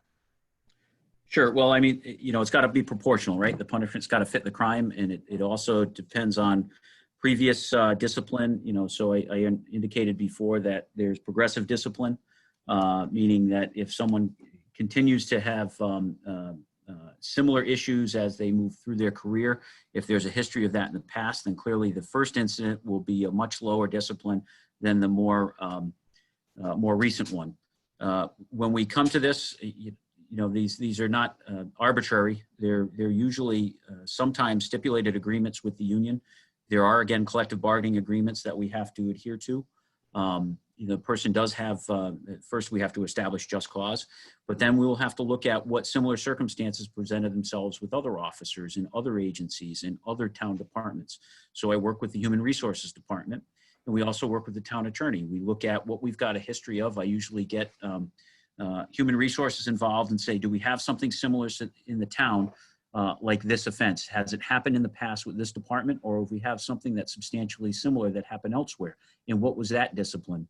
Our Human Resources Department is excellent with that. And they will get me an answer so that we make sure that the punishment fits the crime, so to speak, to coin a phrase. Again, if it's something that's more egregious, and as you can see that one of the lower levels of discipline would be a written reprimand or written warning, but it goes up to and including termination. And there have been significant levels of discipline meted out, as you can see. So anytime someone gets a suspension without pay, that's significant. And much like we had talked about before, we want to avoid those situations, so we try to address them at the lowest level possible before it becomes a disciplinary issue. And that would be the stuff that's outlined in orange, where we've had counseling, where we've done some retraining, where we've done something that doesn't quite hit that metric of a suspension without pay, or something that is more,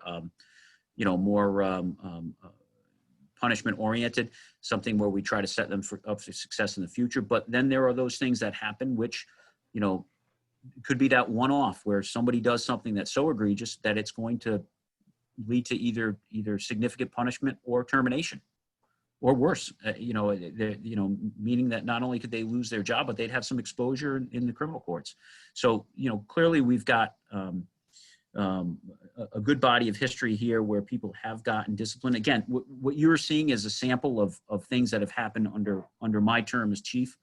I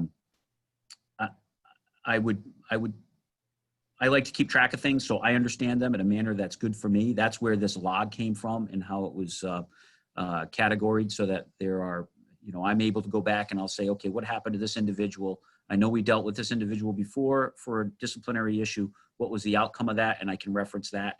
And they do have, as I indicated before, they do have an avenue of recourse, and that's through appealing the disciplinary action through the grievance process to the state labor board.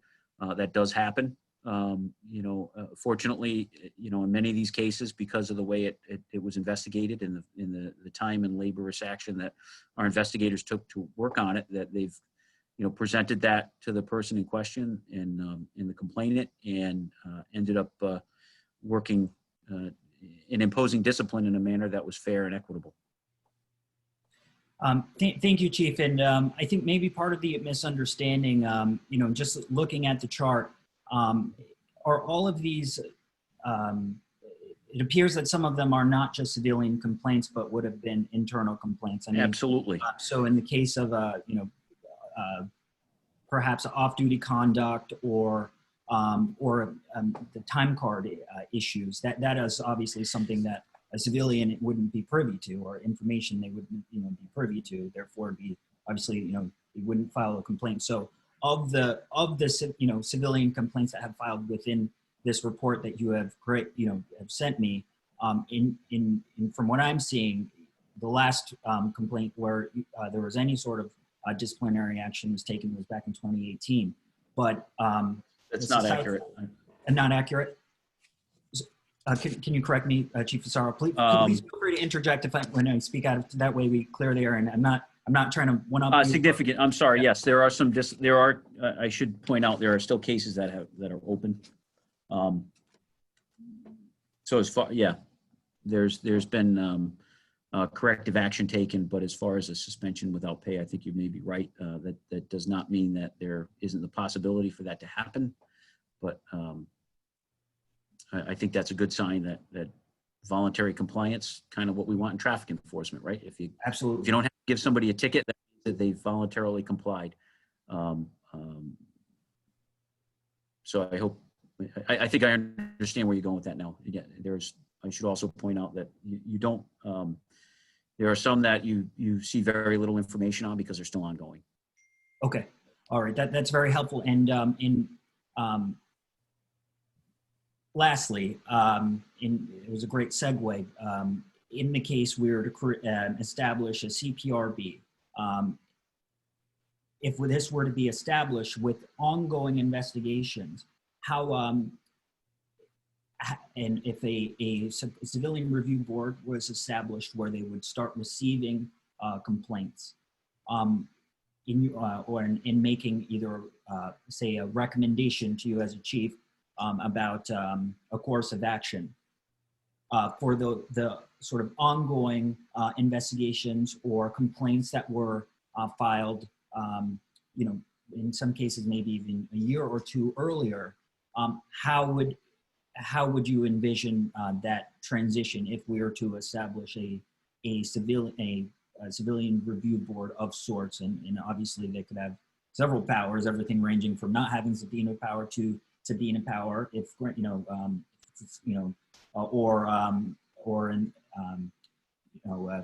where they could simply make the CPRB could make a recommendation to you as opposed to a recommendation to you about disciplinary action as opposed to telling you how you are to discipline. So I guess how would you sort of envision the transition of, with the recognizing that there's still would be complaints that have not, that you, that obviously that you're still investigating? You were broken up for much of that. If I understand your question, you were looking at how would we handle a case that we're currently investigating and get input from any review board? Is that? In your eye, if we were to establish a CPRB, would you much rather have sort of a don't want to say a clean slate, but where the CPRB would not be hearing things from 2 years ago, or kind of pick up wherever you are, right? That there is a clear kind of expectation, okay, from this date on, whatever complaint that would be filed, where it is substantiated after you've made your disciplinary recommendation. Yeah, I think I understand. I don't know how you would go back in time. I think you're looking at a very difficult and problematic process there, because we've got, as I said, there's due process that we've gone through that due process. Now we're going to do some revisionist history and say, okay, well, we didn't really like what happened 3 years ago when this didn't exist, so maybe we're going to change that. I think you're going to run into a lot of problems. I'm not an attorney, but I would think that there would be a cause of action from the people that were the subject of that discipline if you go back to revisit it. There's, again, these are complex labor issues, and there's laws that we have to adhere to. There's processes we have to adhere to. As far as recommendations, we consult with a labor attorney. We consult with someone who really knows what they're talking about. Much like any investigation, the investigation needs to maintain integrity, right? And I'm not talking about just truthfulness, but the more people involved in that investigation means the more information that's going to get out and convoluted and misinterpreted. That's something we do in police work. When we investigate a homicide, we keep information close to the vest. And why is that? Because the people involved in that who'd committed that crime know what they did. And it's our job to figure it out. If we start spreading out little useful pieces of information to the entire public, that undermines the integrity of that case. How would that work? Well, we've got a bunch of different entities where we really have little control over where that information goes if we have a whole host of people investigating something. So I would say that the investigation needs to take place first. Again, we have to operate within laws and policy procedures, but also our collective bargaining agreement and past practice. Those are all things that need to be considered, and those are considered now when we complete an investigation, and then we go looking at imposing discipline. And that is a process. And those, much like we spoke about before, there are governing laws about that. There are rules that we have to play by. There are certain labor, directions that we can give to an employee in order for them to answer questions. That means they will not be prosecuted. That information can't be used later on in criminal proceedings, but we're ordering them to.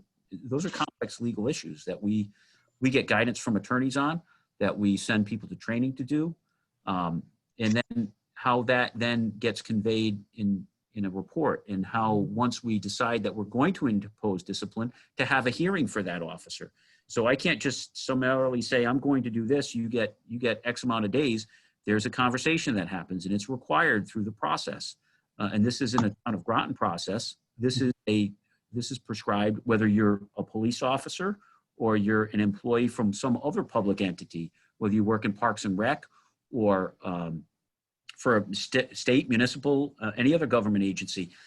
Unlike private entities, there are constitutional protections that our employees get. Their jobs are protected by the Constitution, and that comes as a surprise to some, but as public employees, there's an attachment. Their wages, anytime we deprive someone of their wages, that is protected by the U.S. Constitution. And being a member of the government in the police, public works, all these employees that are public employees fall into a different category than someone working at Aetna or Pfizer or Walmart or a private entity. They get more protections. And those are things that I need to understand and need to know when I'm imposing discipline. Because before I do that, I have to meet with them. I have to give them a hearing. I have to allow them the opportunity to respond to the complaints, an opportunity to have their side of the equation heard in what they think is fair and just punishment, and give mitigating factors as to why certain punishment may be excessive.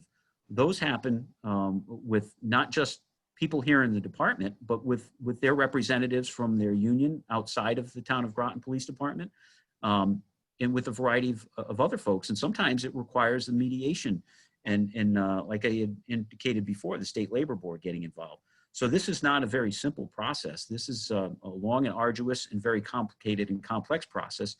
And again, that's where I rely heavily on our human resources specialists and our town attorney, where they know this. I have to know it as well, but having people to rely on. So to just say, okay, well, we'll have this board investigate it, this is a very difficult and complex process. And that can't be, you know, that can't be, you know, that I can't diminish that. It may seem like it should be simpler than it is, but it is not. No, and that's why we're having this discussion. And so I very much appreciate your answer, Chief Asaro. Again, I always try to emphasize in politics, you know, and this is not at all personal. And I you know, very much respect you personally and, you know, admire your service, not just, you know, to our town, but our state as well. But I do think that is something we certainly need to refine and look at, especially as we're developing language surrounding the CPRB is, you know, specifically, you know, what you just addressed. So thank you for your answer, Chief, and I have no further questions. All right, thank you, Councilor Baumgartner. Now, if I don't see any other hands in the panelist panel, any other questions regarding the new business agenda, items 4A through 4E? All right. With that, I would I thank the chief for his participation and endurance. That was. Well, thank you. If I could just say thank you to the group. I appreciate what you're doing and the endeavor you've undertaken. Again, I can't speak highly enough of our officers, and they do appreciate the support they get from the community and from you folks as well. But we're committed to having the best police department here. That's what I said when I was sworn in as chief. I remain committed to that. My door is always open to anyone with the proviso that please, if you want to talk to me, and many counselors have, RTM members have come in here and visited. The only request I have is that you let John Burt know. You know, he deserves that, and I will scrupulously honor that. So if any of you have questions, please, I'll be happy to field them either privately or publicly. The door is open since July 27th, 2015. I've had a sign on my door in my office outlining my open door policy. That applies to members of this body as well. If you have questions that I can field and answer for you, please, I'd be happy to do that. So thank you and appreciate the support for our department. Thank you, Chief. Thank you, Chief. Thank you. All right, moving on to other business. First up, I was in communication with the town manager, and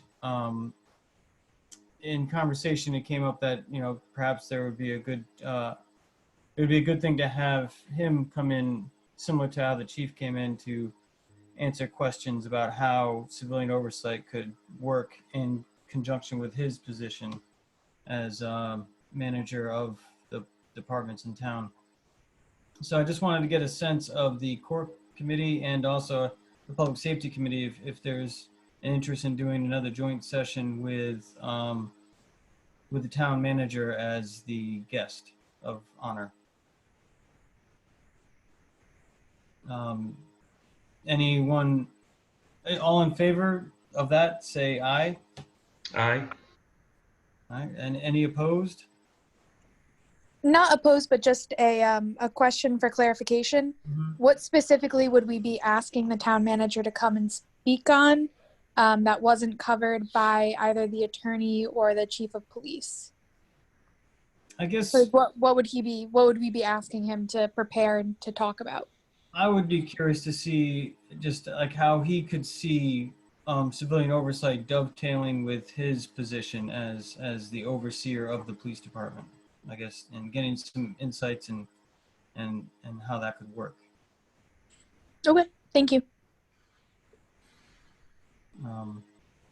So the scheduling for that, unfortunately, would take us to October 7th if we stuck with a Wednesday, because he's not available next week. So we would have to kind of extend our charter for a little bit. So anyone opposed to that? Okay. And also just to clean up a little bit other old business, the list of priorities and the drafts of our recommendation pieces to go into the final report, all that stuff, I'd like to handle as our primary agenda item for next week, as far as just talking about compiling a report so far, just getting a draft together. So that being said, I would like to open the floor to Representative Flax. Thank you, Representative Thomas. So earlier I did speak out of line, and I think my passion got the best of me, and I want just to apologize to the group and apologize to Councilor Bordelon. It was inappropriate, and that's all. That's the committee deserves better, and I'll learn from my mistakes. So, thank you. I appreciate that, Representative Flax. Councilor Bordelon, do you have anything to share?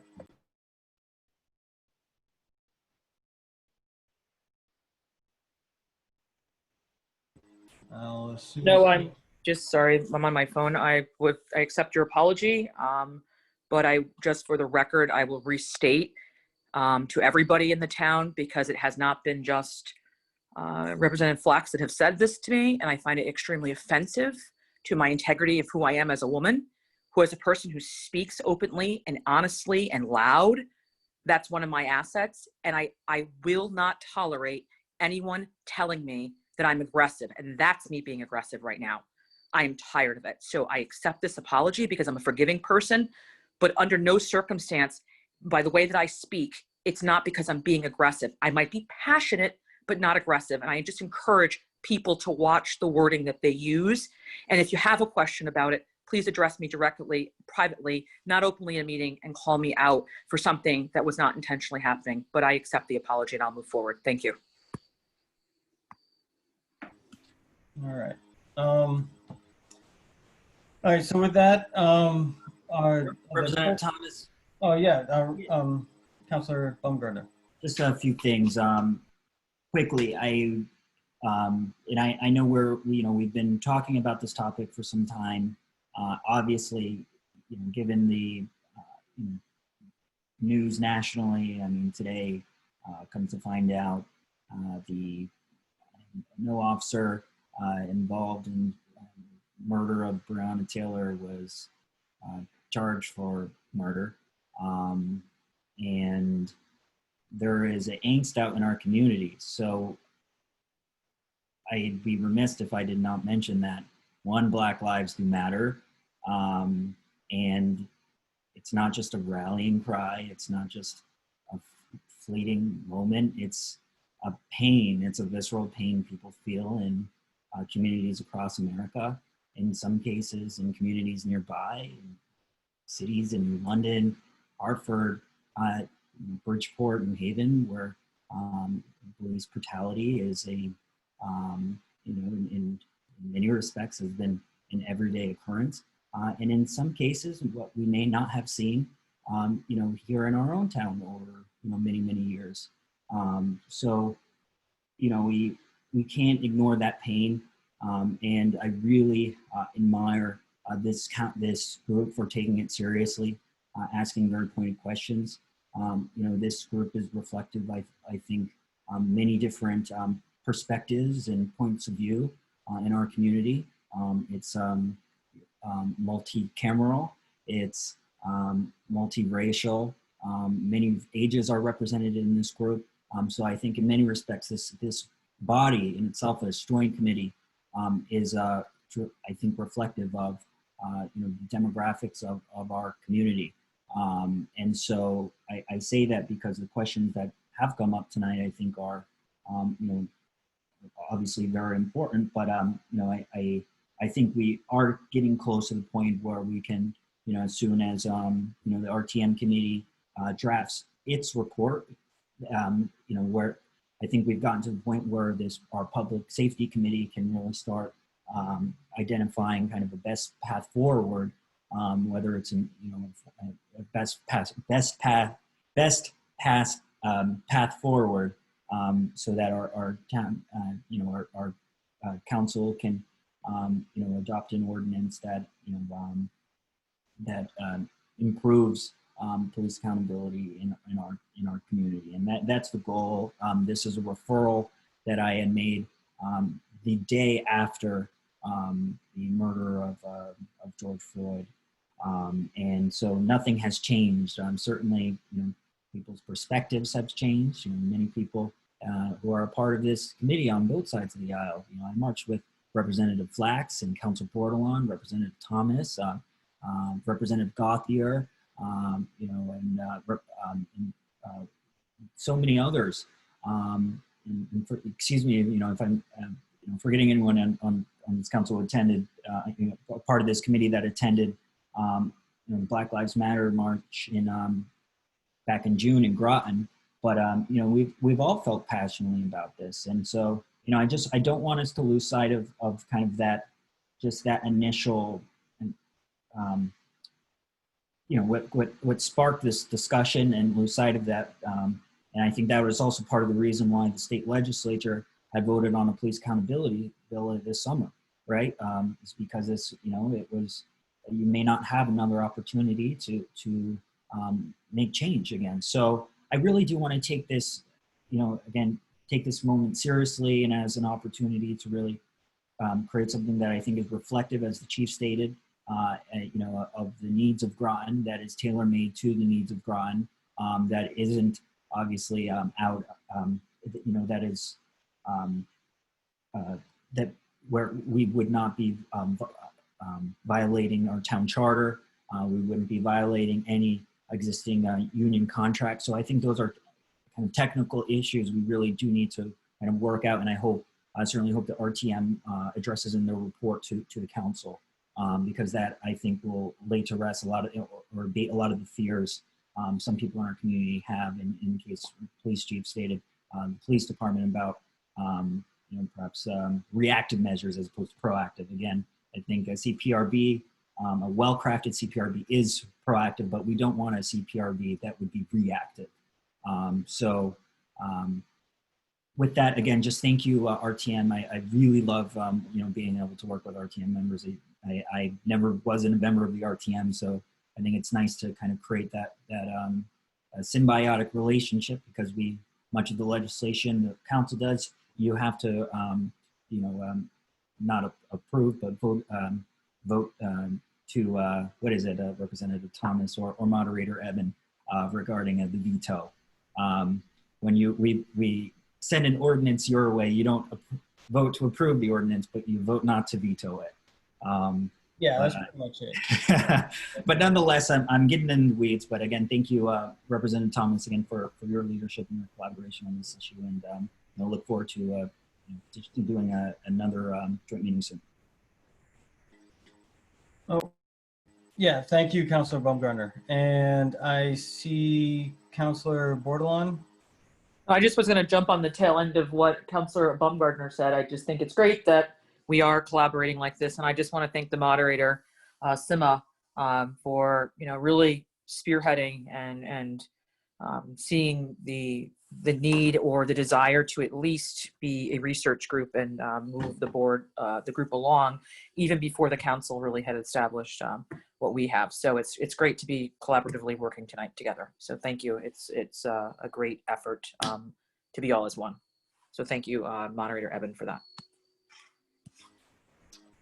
Yeah, I definitely would echo those opinions. I'm very appreciative of Moderator Eben, and also all the support coming from my fellow committee members and the Public Safety Committee on the Town Council.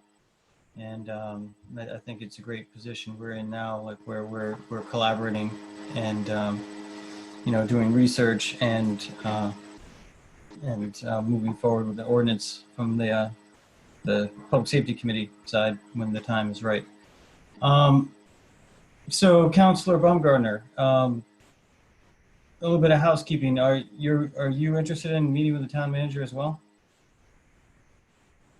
I don't have a conflict in the 2 Wednesdays from now, so if the committee is comfortable with that, I know actually Thursdays has become a delicate dance for all of us, so it may actually be ideal to do that in 2 weeks from now with you guys. I have no I take no issue with that. Okay, great. Sounds good. Thank you. So we'll get that on the schedule. Moderator Eben, I see your hand raised. I just wanted to thank you guys because while I may have had the power to form a research committee, I'm so impressed by the work that all of you have done to push this forward and to actually research these options and to so thoughtfully deliberate over this path forward. And I want to thank the town manager and the police chief as well. But what I saw tonight was really outstanding. So thank you. Thank you. I think this is going to be, the final product of whatever it is. I think is going to be better for this kind of bilateral effort, if I can use that term. Thanks. Bilateral sounds good to me. All right, so we made up for the 3 weeks of having no meetings in one night. Fantastic. And so our court committee members, we have our homework assignments for next week. So I look forward to discussing those items and starting to build the report as much as we can without the town manager's input. And then once we get town manager's input, we'll do a final draft. Moderator Evan, is it anything further, or is that your hand from the previous? It's just my hand forgotten to be lowered. I'll do it. Very well then. It's getting late. All right, if nothing further, I'll entertain a motion to adjourn. Motion to adjourn from Martha. Second. That was a motion from Representative Richards and a second from Hanscom. All in favor? Aye. Aye. Any opposed? Any abstaining? All right. Very well then. Thank you all. Councillor Baumgartner, does he have to adjourn our side, or is it we just all in one? I'm not sure. Just are we part of your meeting, or does Councillor Baumgartner have to ours out? I'm not sure. I think it's just a joint meeting, so you probably need Andre to do yours. Okay, that's what I was thinking. Thank you, Representative Rust. Councillor Baumgartner, are you still there?